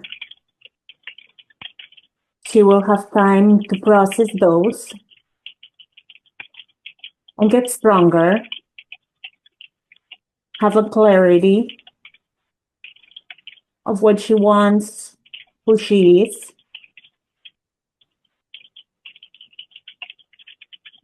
And then she will be better. Got it. And she wants it right now, but it's going to take time.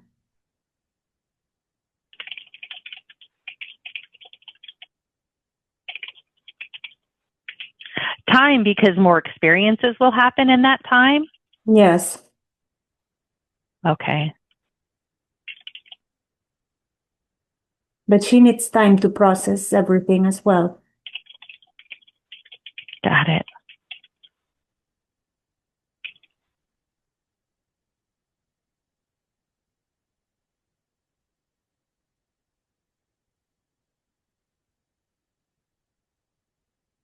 So does she have healthy boundaries with others or no?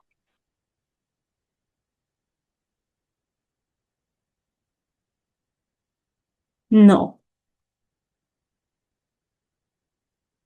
So what would it take for Maria to have a solid sense of self with healthy boundaries? She said she feels like she's struggled in this area.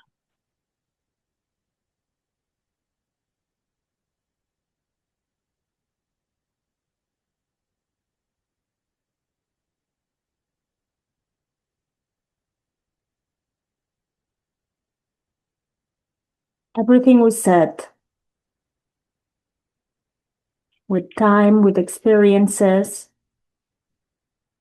She should also learn more about these things.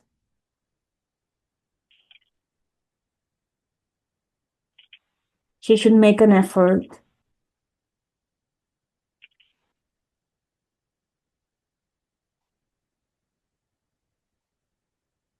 Trust herself that she can do it.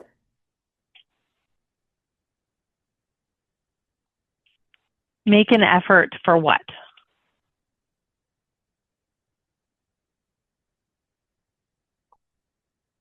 To know how to set boundaries and maintain them.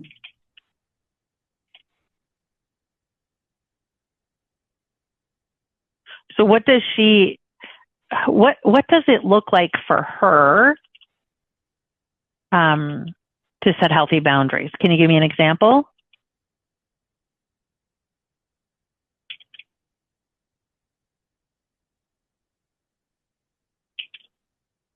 She needs to say no when she needs her alone time to people she cares about.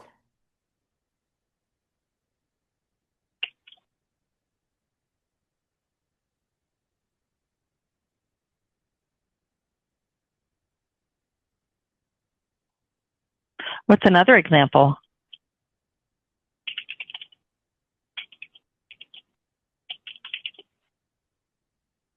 And she needs to dedicate time for herself to settle down, to feel her energy more often, so she can have a sense of herself.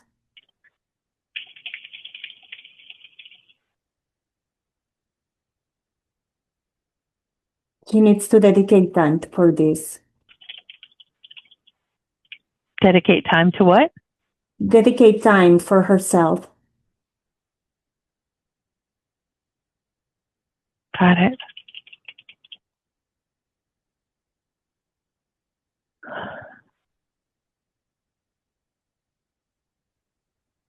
Is there anything else you want to say about the lessons that she's learning from this on again, off again relationship with the woman that we're calling M?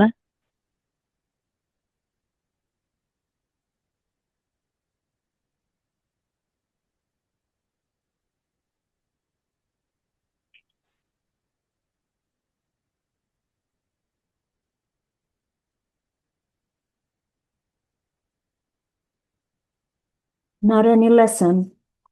I feel like They are friends and they are having fun. They are learning together. Maybe Maria's learning this.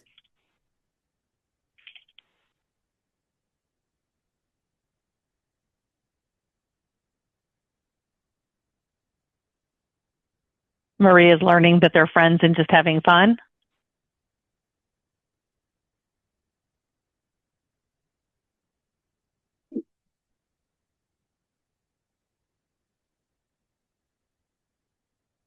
No, she should not take it seriously.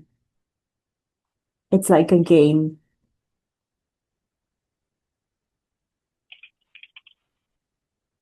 Mm-hmm. And she should enjoy this giving and receiving.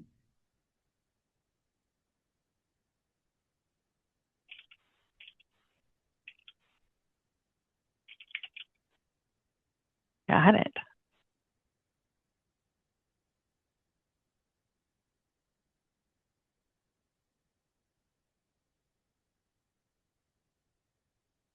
Both of her parents died 14 and 16 years ago.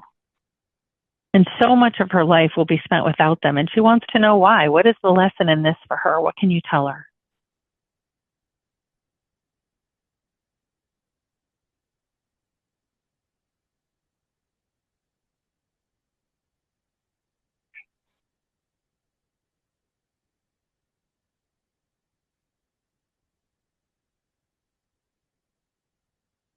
She learned independence. She learned that she was able to move forward alone and that everything worked out.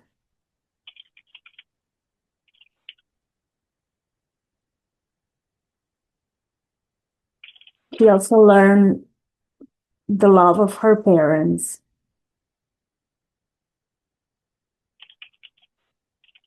And now she knows how to love.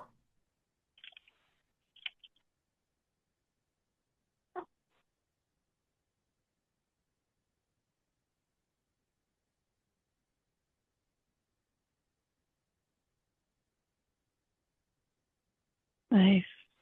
She's still very emotional about their deaths and carrying grief. Can you scan her body and her energy and tell us where she's holding that grief and what it looks like?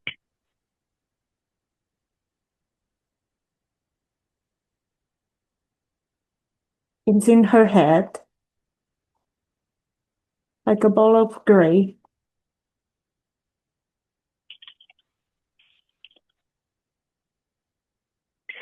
Why is she holding on to this grief, and what can be done to release her, to fully process it and just keep the love? It's probably because it's all in her head.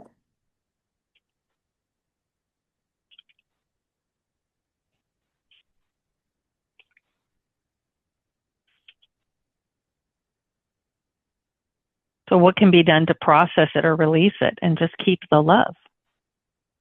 Can you teach her how to do that?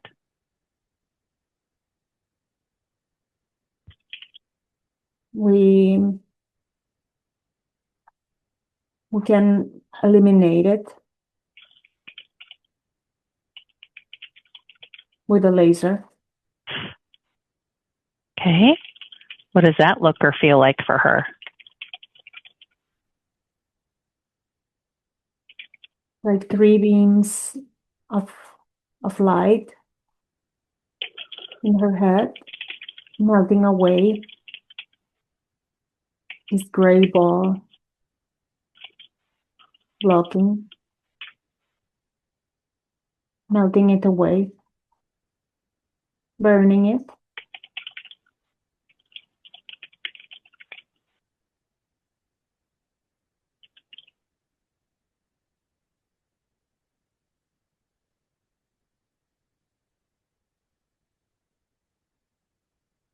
Yeah.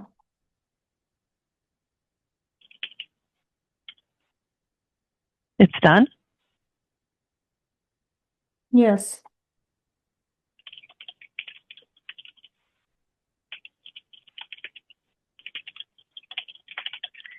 And are you able to teach Maria that she can let go of the sadness of their choice to pass on and keep the love and all the beautiful memories to fill that space where you removed that gray ball?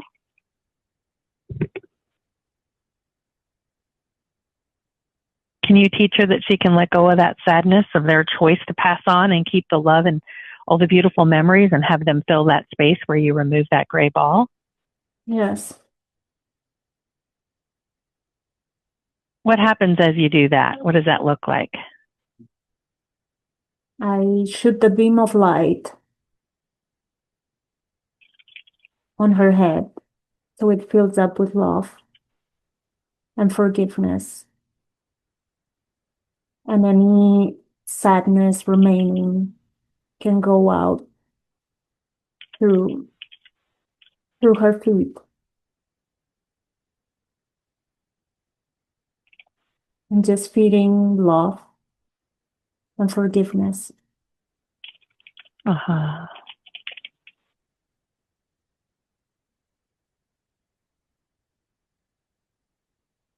Nice. Is that done? No. Just let me know when that's done and I'll wait.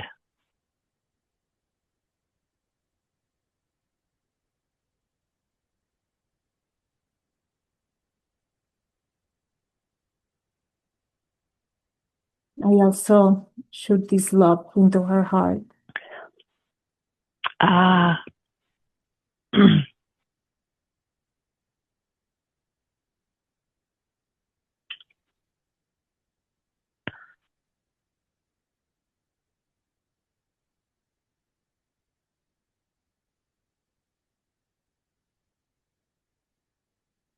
It's done now. Okay. Thank you. She had a relationship when she was younger, about 5 or 6 years, with a woman we're going to call T. Can you scan her energy and see if there are still any connections, cords, psychic hooks, or soul fragments that need to be cleaned up and resolved from that relationship? And if there are, can you take care of that now and tell us what it looks like as you do it?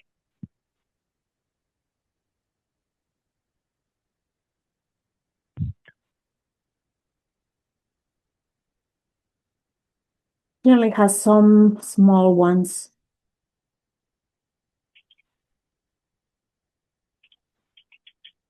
I will cut them away from her stomach.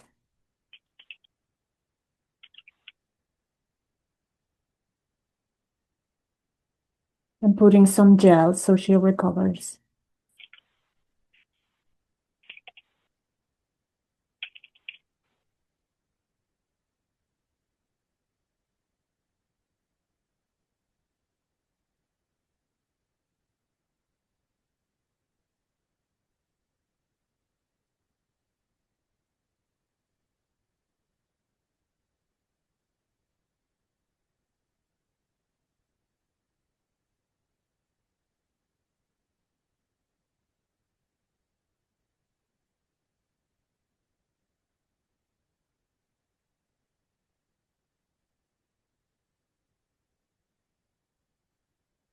So let me know when that's done, please. It's done. Okay, thank you. She had a sad moment when she felt stuck and deprived of her excitement of living, and that this is new. Before, even in the bad times, she was excited about life, but recently she said she felt a bit lost. So what caused her to feel that way? What was going on there?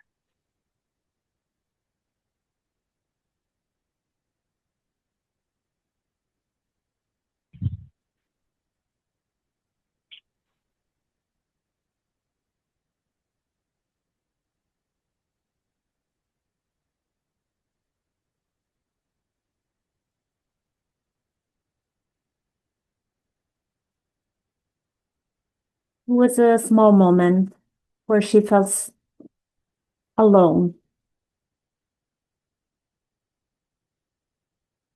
She was feeling lonely.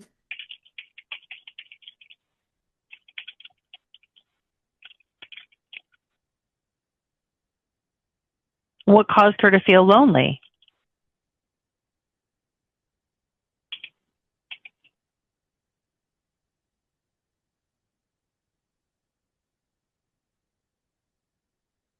Her surroundings. Her surroundings? Yes, everybody around her. Not having contact with important people. She Not lost contact with them? Not as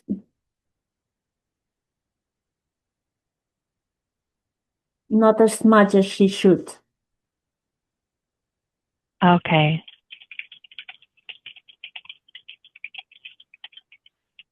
So she started feeling alone and lonely because she wasn't having as much contact with other people? Is that what you're saying?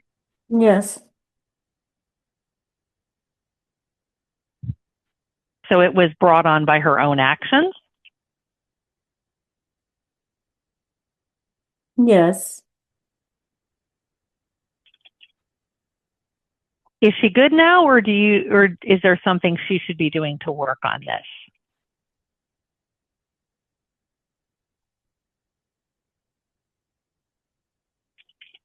You can take a note of what happened and then prevent that this doesn't repeat itself. But it's not a Right. major event. Not a major event. Okay. Got it. Okay. Is she excited about life now? Or what needs to happen in order for her to feel excited about life again?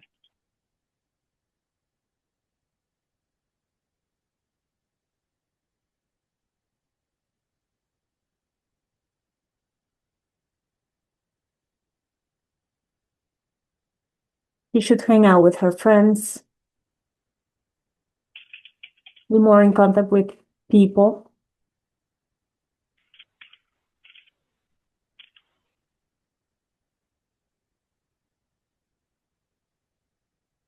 Meet with her family. I'm sorry, what with her family? Meet with them. See them more often. Oh, okay. Got it.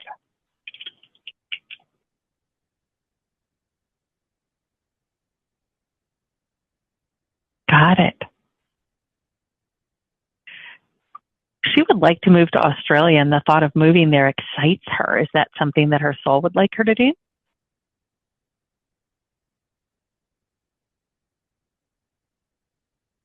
Yes. Are there any particular steps she needs to take to set herself up to get a job there so she can get a visa? And how long does her soul want her to take in moving there? Wait 2 years? Go sooner? What do you have to say about that whole move to Australia?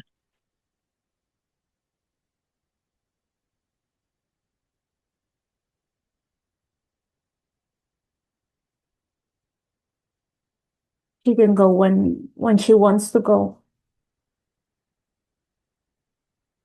Okay. It will be another adventure.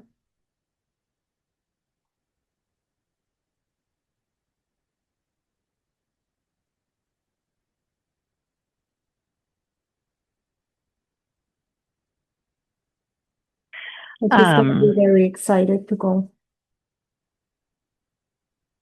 Okay. She'll be very excited to go?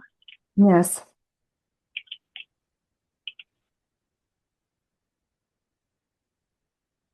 And scared. What about waiting and scared? Is Australia a good move for her, though? I think so, yes.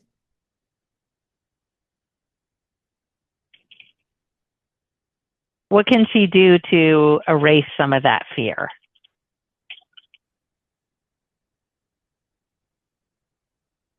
Focus on the excitement and trust that everything will work out.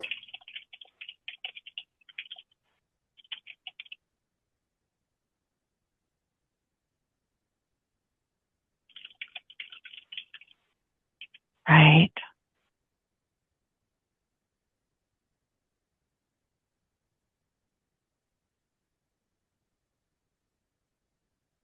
Has she had any lives on any other planets? And if so, what's a memorable one that she has had?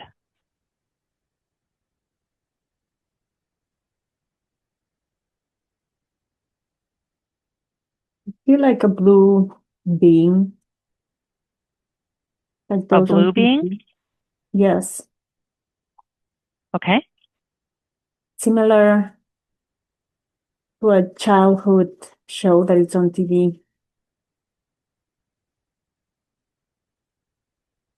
I only see like a blue being with like a triangle on the head.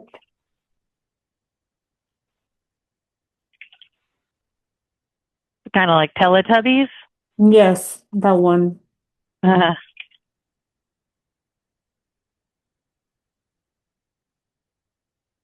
and did she like that life?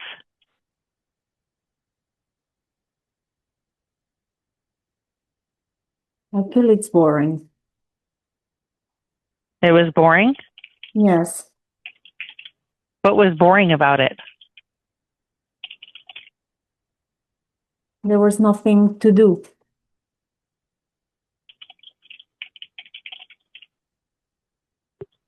Well, what did she do? Did she just exist? Or did she have a job? Or what did she do? Supervising a planet is Supervising? supervising. Ah. And that was boring for her? Yes. Very redundant. Ah.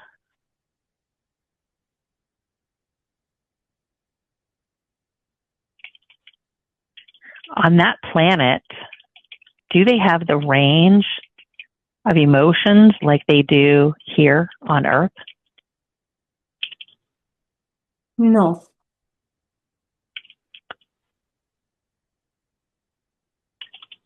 Did that also make it more boring? The lack of the range of emotions?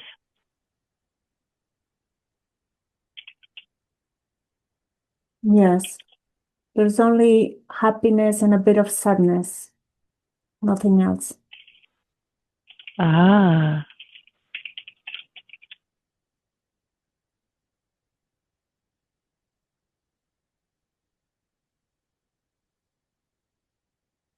Does her soul prefer the range of emotions on Earth to make it more exciting? Yes. And also learning. Ah. And it's also for learning. Okay. How do emotions help us learn? Help her learn?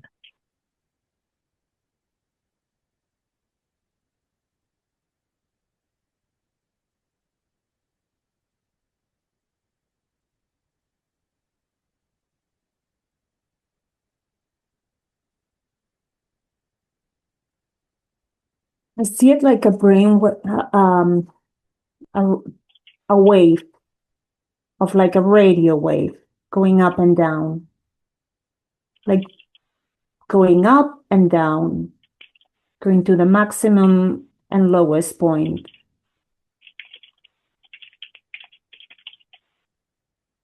Something having to do with the maximum and minimum helps it. Ah.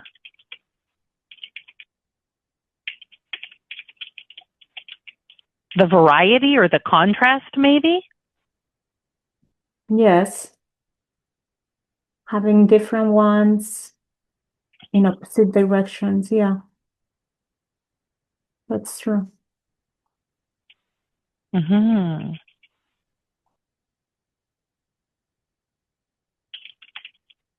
Does that range from minimum to maximum to minimum aid in her growth?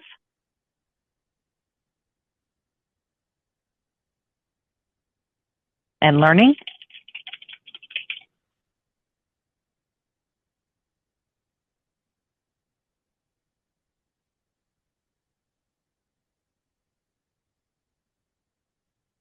I feel we need to experience both.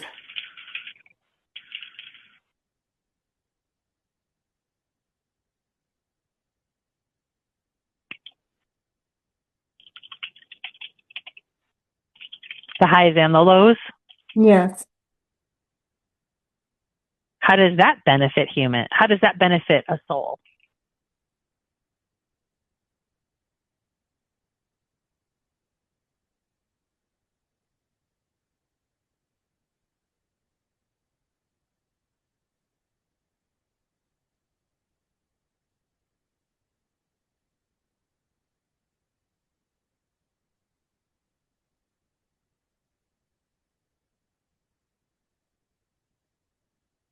I'm not sure.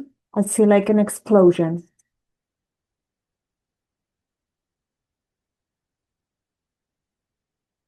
You see an explosion? Yes.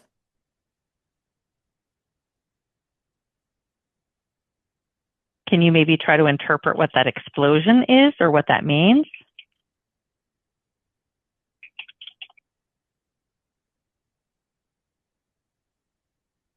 Maybe an explosion of emotions.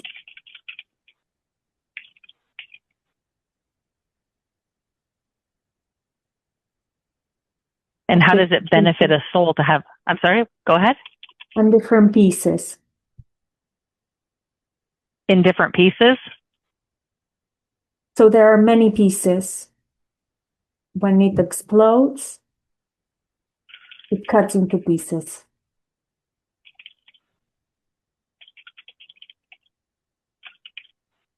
What cuts into pieces?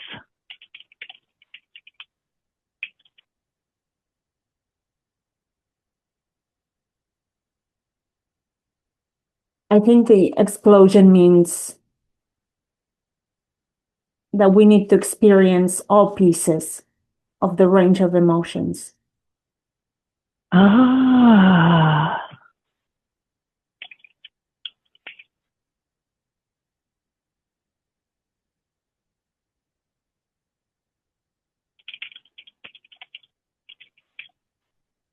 So lots of variety, right? Yes. Lots of experiences? Many. Nice. Okay. Can you do a body scan on her and tell us if there's anything going on health-wise in her body that she may not currently be aware of, or if there's any energies or trapped emotions in her energetic body that could develop into physical health issues if they're not addressed? Tell us what you find.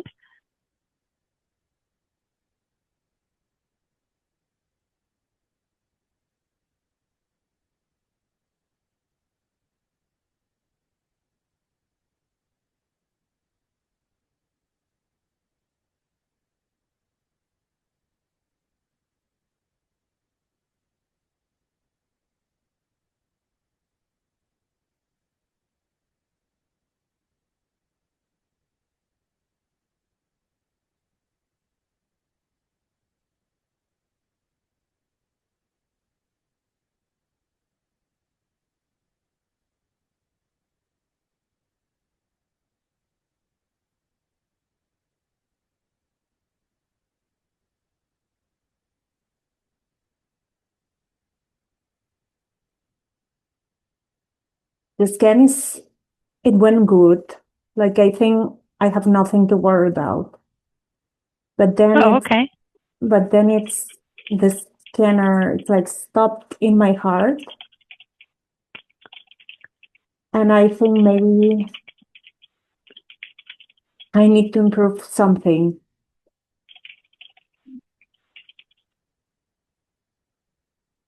Maybe Let's ask the higher self, what is that something?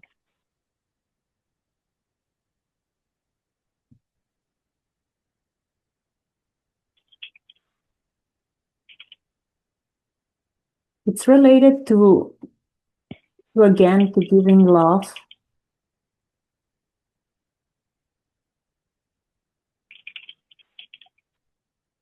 That I need to be careful. Be careful in giving love? I need to improve giving love and receiving love. Otherwise, this could lead to a problem.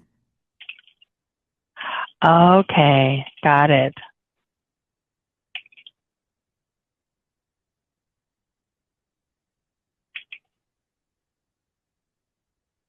And that's her homework anyway, right? That's her lesson anyway, right? Yes. Nice. Okay. And how many guides does she have helping her on a regular basis? And what do they do for her? Is it the 3 we saw in between lives, or is there more kind of regular guides? And what do these guides do for her?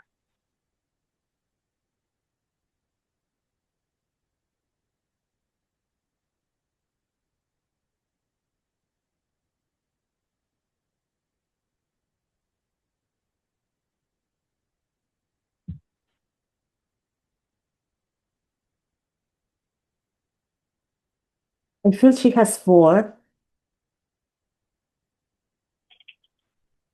And what they do,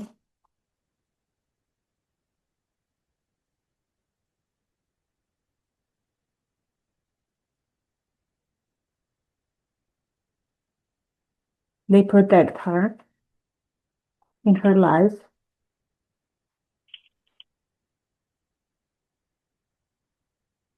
And they send her love.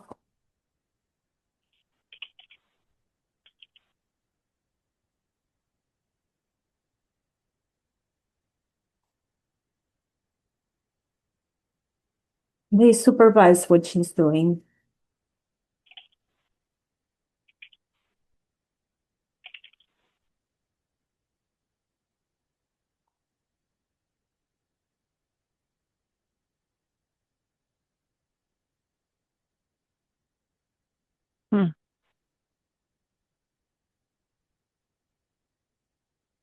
She would like to clearly hear from her spirit team on a regular daily basis, just like it were someone standing next to her talking to her. She gets messages but doubts and wonders if it's just her.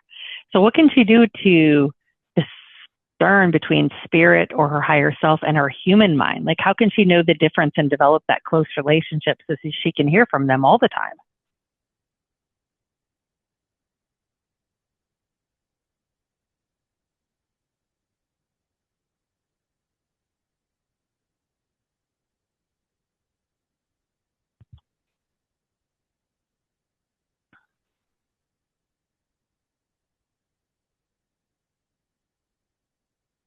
Like we said before, she should stay calm down to be able to hear.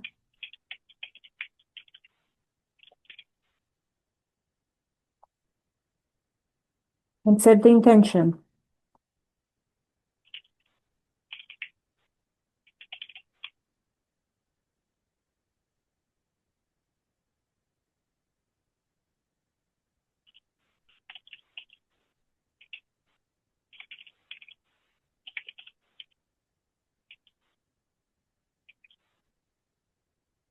Right.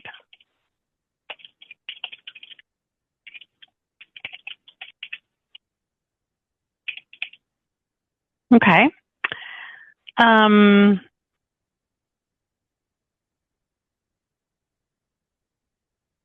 Let's see.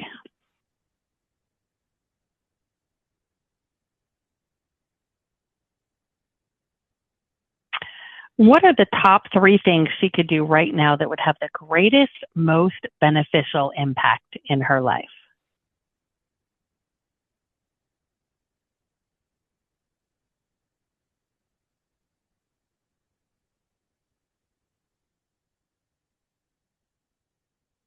She needs to relax with her life.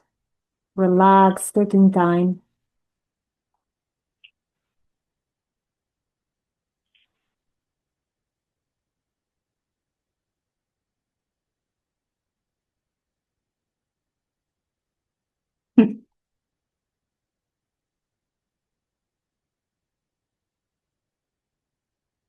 What else?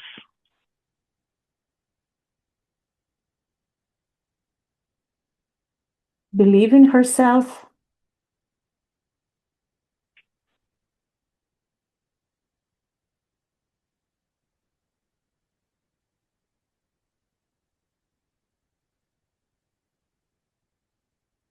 And trust the universe.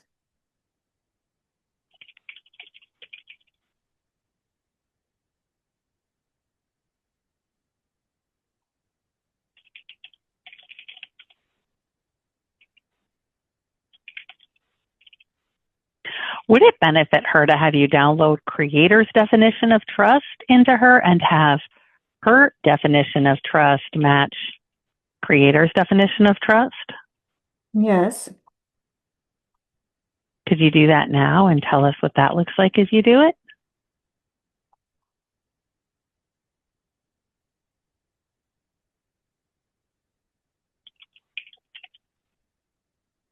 There's a light shining upon her.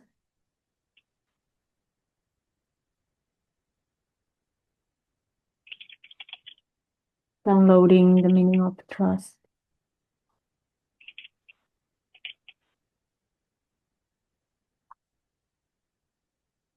I'm feeling her with this energy.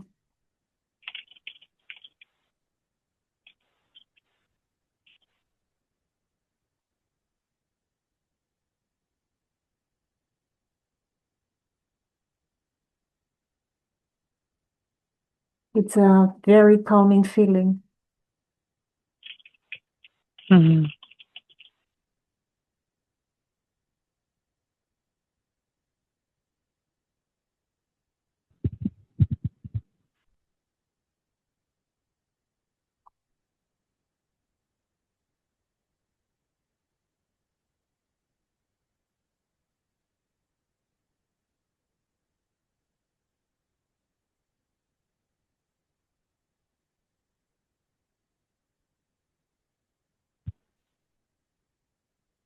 Yeah.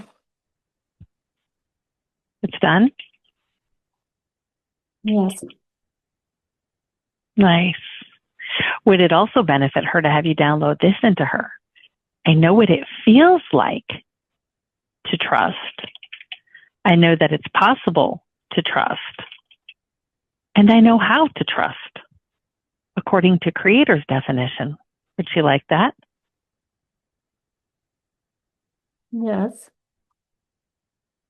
What does that download look like?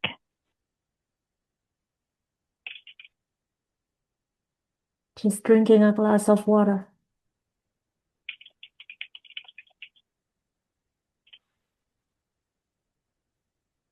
Filled with this energy, these feelings, which she should have. Nice.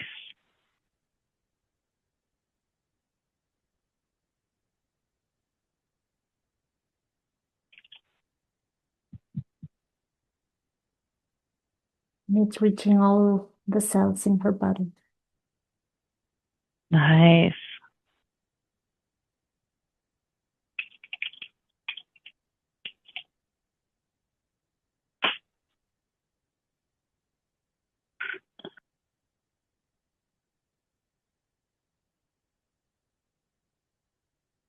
It's done. Okay, thank you. In terms of having acceptance and knowing that everything has a purpose and a reason, and as perfect as it is, Maria says she has some difficulty in accepting war as part of the human experience. Can you give us a lesson on how war fits into the earth and the human experience and why it exists and how it may, if it does, help a soul's evolution?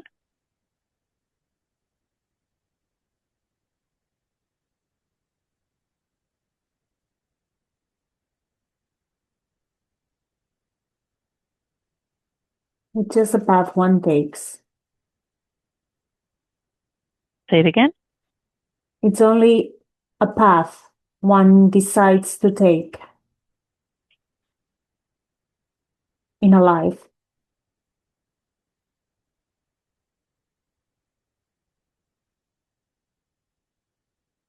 And another time they will decide something else.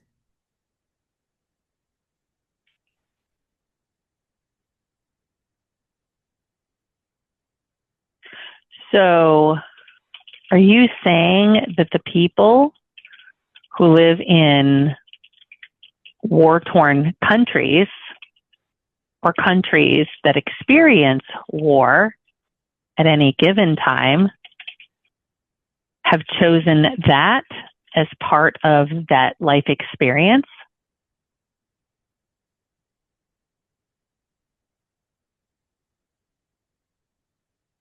Yes, they have decided. And why would they want to decide to experience that? What are some possible reasons?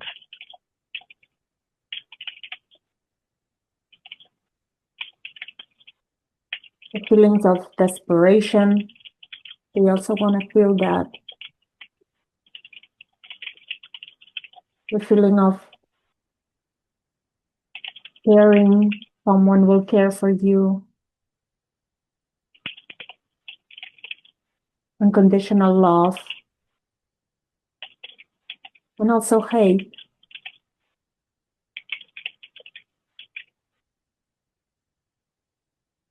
The idea of fighting for your life.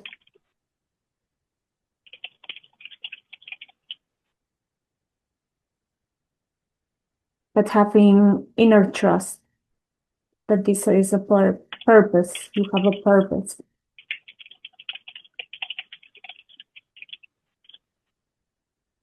So you said the possible reasons a soul might want to experience is to feel the feeling of desperation, to feel the feeling of caring, that someone will care for you, unconditional love, hate, and the idea of fighting for your life, but having inner trust that you have a purpose.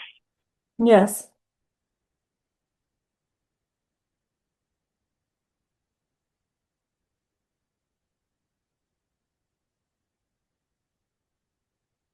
So the soul doesn't mind if the human experiences suffering in war.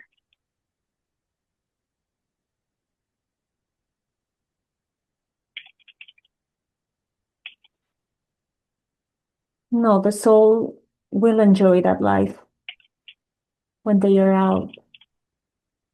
They'll be grateful they got to experience that. Thankful that they had this chance.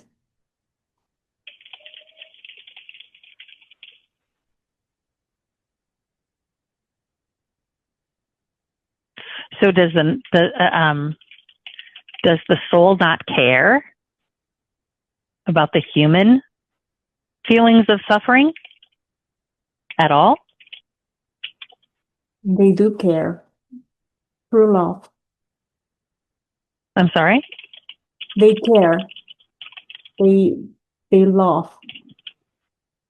Mm-hmm.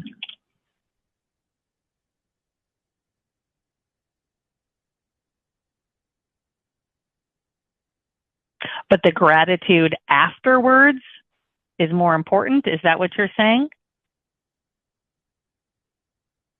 What I meant was that they might not like it at the moment, but afterwards they will be thankful they have had experience.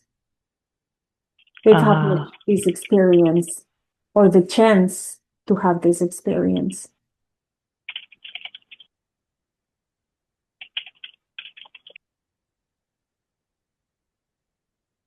So it's temporary pain for long-term gain? Yes.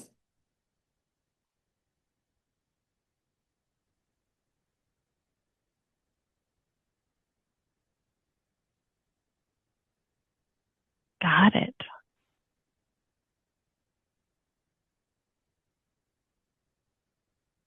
Is it true that suffering is a choice?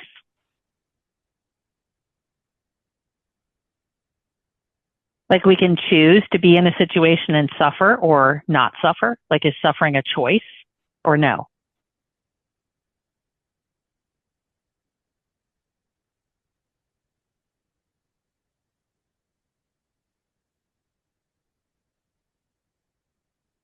Deep down, it's a choice.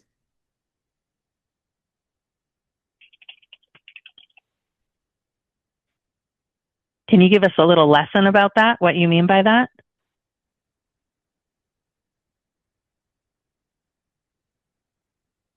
Like how is suffering a choice?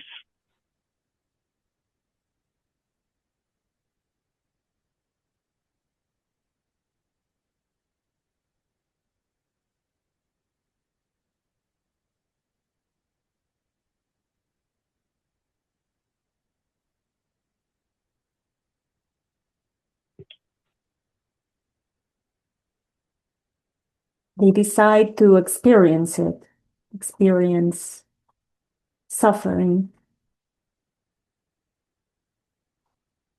And they know they will be suffering.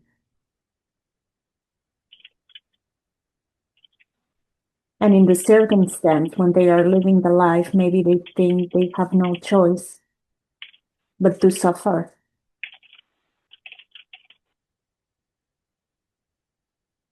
But deep down, they have chosen this.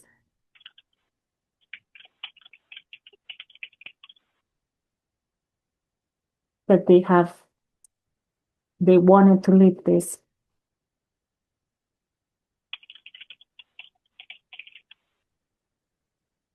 They wanted to live this, you said? Yes. For the experience? For the experience, always.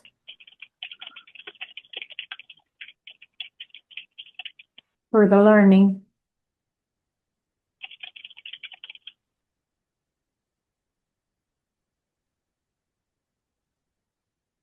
So why do humans have such a hard time accepting that?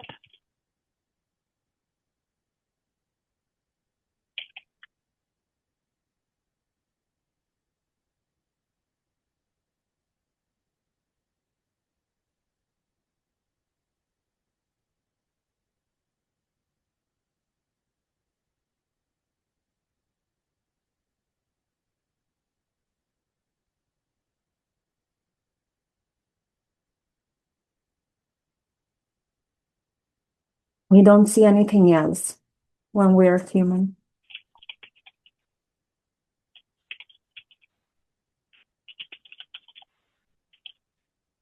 What do you mean? What do you mean by that?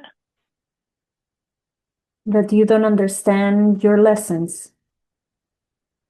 You just have them at the moment. You don't see much more, you don't see farther. We don't see from the soul's perspective? Yes. And it's also a strong emotion. You get caught up there in the emotion. So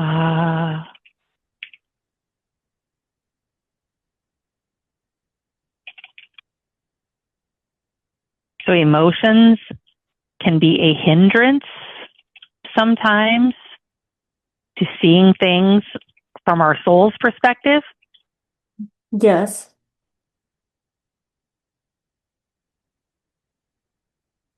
Yes, if they are very strong.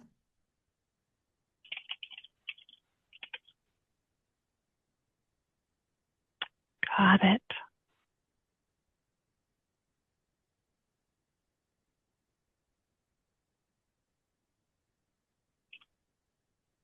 So what can help her and others to see things more from their soul's perspective instead of from the emotion-filled human perspective? What can help us?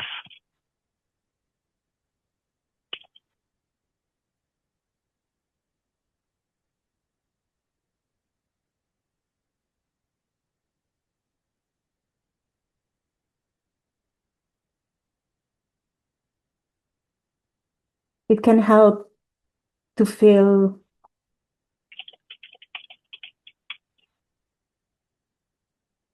to have empathy for them while we are here.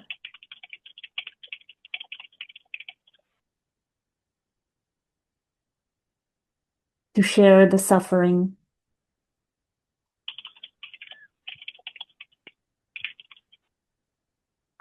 I feel this is also an act of love.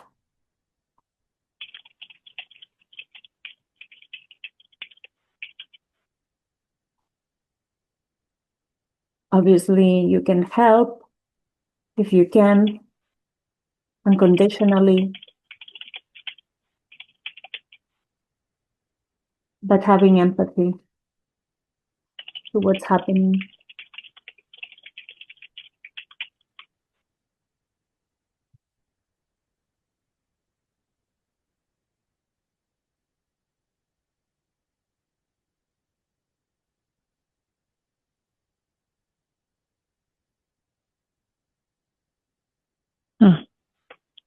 Thank you for that.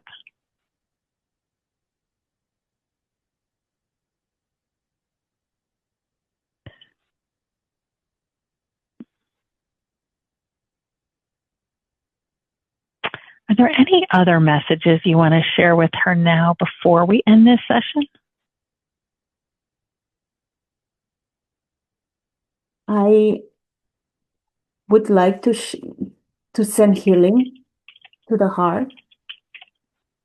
Okay.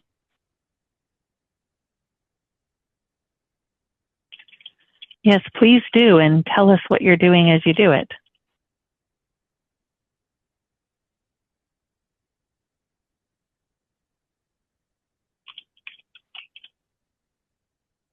Similar as Reiki, an angel will put her hands on top of the heart and bottom.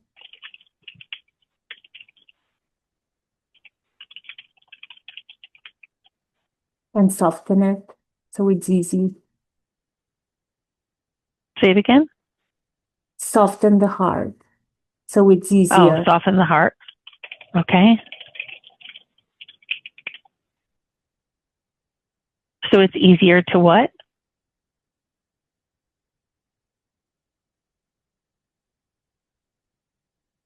Easier to give and receive. Got it.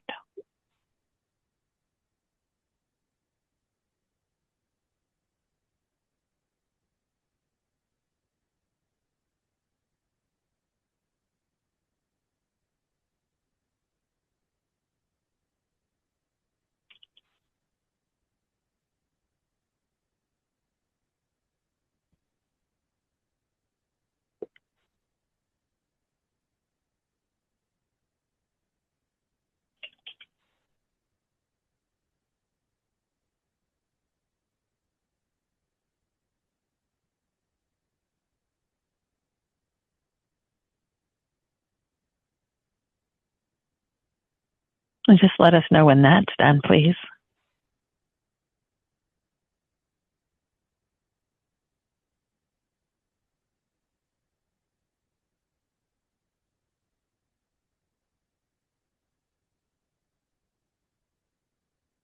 It's done now. It's Nice. done now. Okay, thank you.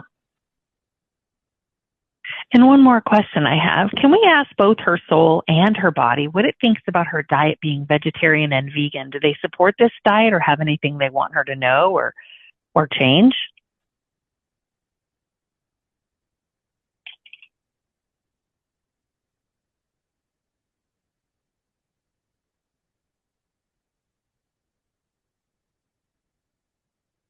It's okay.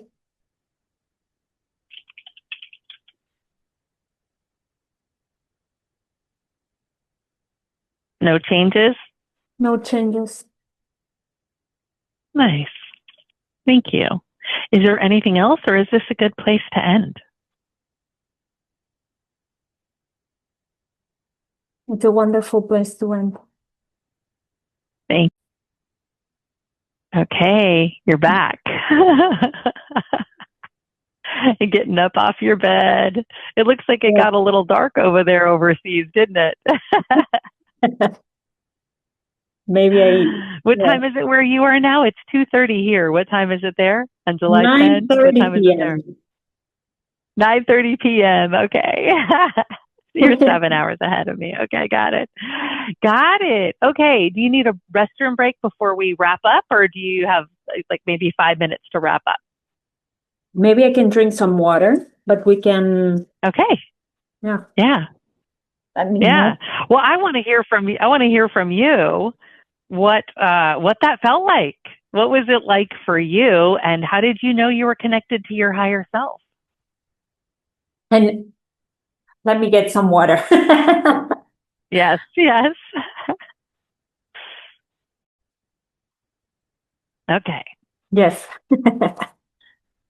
What did that feel like for you, and how did you know you were connected to your higher self?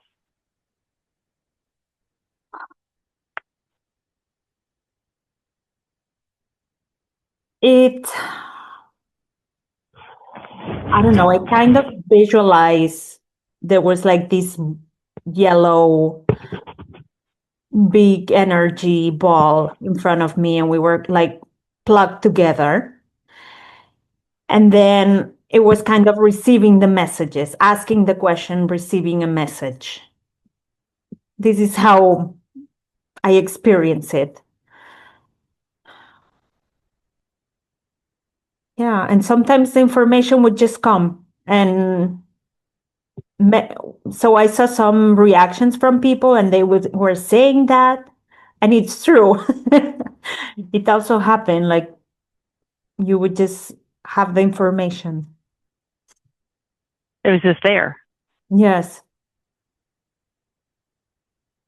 Wow. Yes. That's so cool. That's so cool.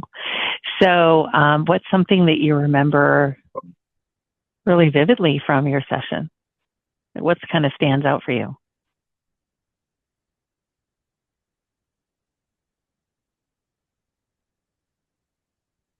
So first of all, my past life, kind of have it right now in my mind.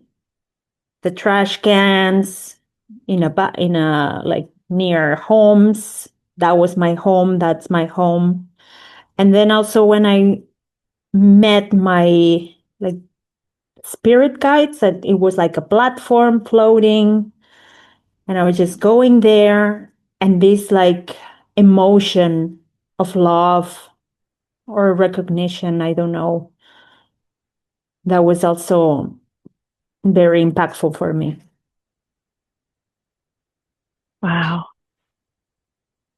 Yeah, that was interesting, having a homeless life and having so much gratitude Yeah. for living that life. Yes. Wasn't that interesting? Yes. Because you look at people who are homeless and you feel so sad for them. You feel sorry for them. Yes. And you don't even you would never stop to think, wait a minute, they're living their best life. Like, you'd never think that as a human, would you? Totally. Maybe I will have a different vision now.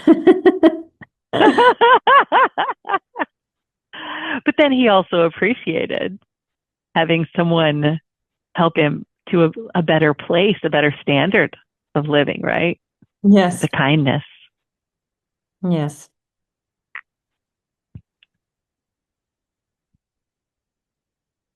Wow. That's so cool. So what's something from your higher self that kind of sticks out in your mind after the past life? The life in between lives was cool with you when you were with your spirit guides and doing all that planning, and Yeah, yeah, that was cool. Buddies, just talking. And it seemed Wow. they were joking, like joking about serious things, but it was not serious. Like it's all like we're just planning this. Like it would be like kind of the image that came to my mind is when like TV show writers for a comedy, they get together and they sit at a table and they Uh-huh. get to plan like, oh, what's going to happen in the next episode and the next episode. They probably have so much fun doing it, throwing out ideas and stuff. I kind of had the image that it was like that. That's cool. Yes, it could be. So what's something your higher self brought up that kind of stands out in your mind?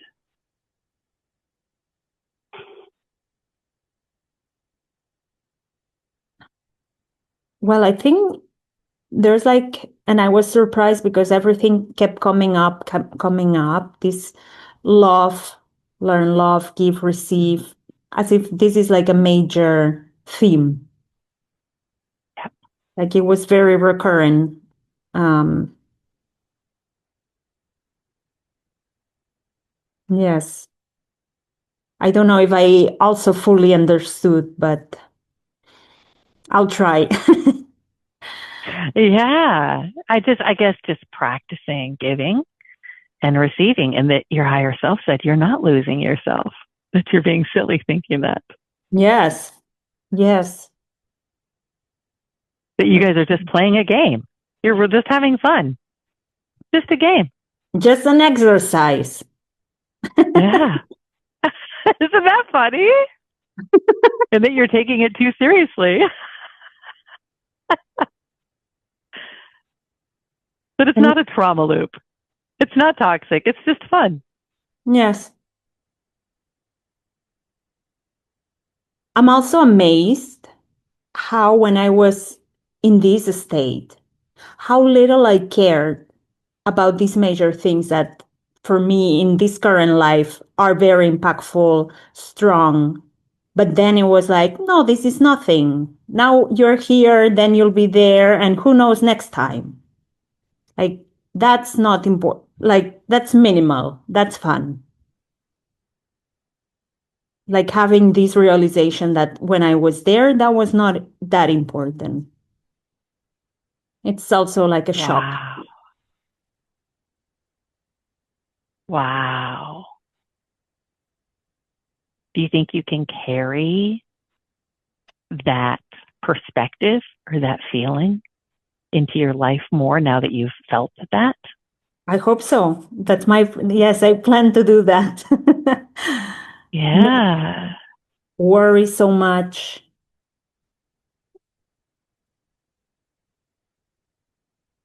Yeah. Hmm. Yeah, because, and you're not the only one. So many people's higher selves Mm-hmm. tell them that they take this life way too seriously and they need to lighten up, that it's not that serious. So many people's higher selves say that. Mm-hmm. And it's also a shock for me. It was a shock. Giving and receiving love. And I'm thinking, I do this all the time. What do you mean I'm not proficient yet at this? I do it every day. Yeah, right? No, I thought I was so good, but I see I'm not. Right. And you thought you had, when we were talking yesterday, you told me you thought you had self love down. Yes, And your higher self said, no, you don't. yes. I thought I Like you trust got to work on self love. self-love and trusting the universe. Everything will go well. I'm not doing that enough. Yeah. Wow.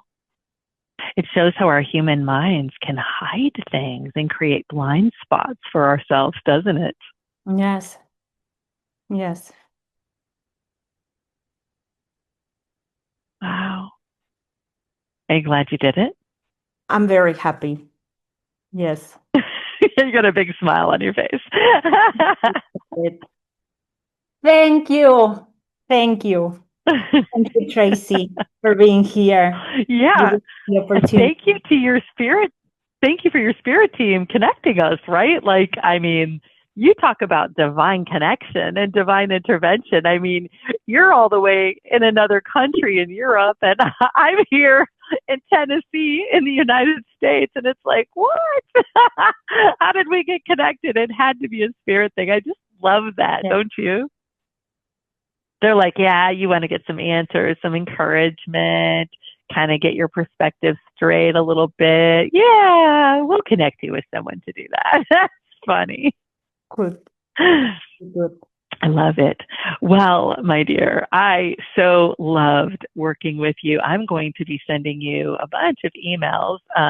It'll probably be long after you're asleep because I have to take a little break here before I do another session. So I'm not probably going to do it right away. I am going to send you an email right away, though, that has instructions on that I hope you read before you run off and do too much. It has instructions on giving yourself a little bit of extra care. It's because you had a lot of psychic surgery. You had a lot of downloads, some stuff removed. So you want to do a little bit of extra care for yourself since you did that. So I'm going to send you that post-session email right now.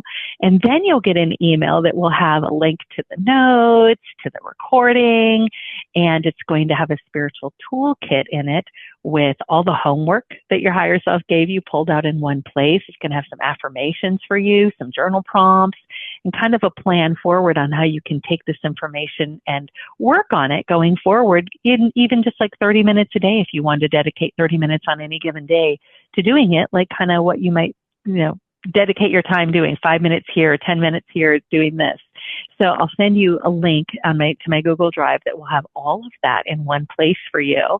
And if you have any, and I'll follow up with you and ask for updates every now and then. I'd love to see how you're progressing, how you integrated the information, and once it really kind of sunk down, what you're thinking, any changes that happen. I'd love to hear updates if you have any, and I'll send you a link to give me a review too, if you don't mind, on Google. But I'll send all of that in one email. And then I gave you a bunch of recommended reading yesterday. Mm-hmm. I'm also going to give you a link to my entire recommended reading list, which some of the things I gave you are on there.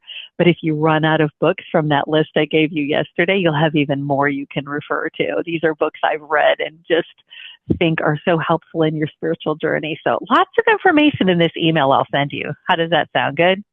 Amazing. Thanks. That's cool. Awesome. Awesome. Well, I hope you have a great night. I hope you get some great sleep. And I look forward to hearing updates from you. Okay. All right. Thank you. Have a good evening. All right. Take care. Bye.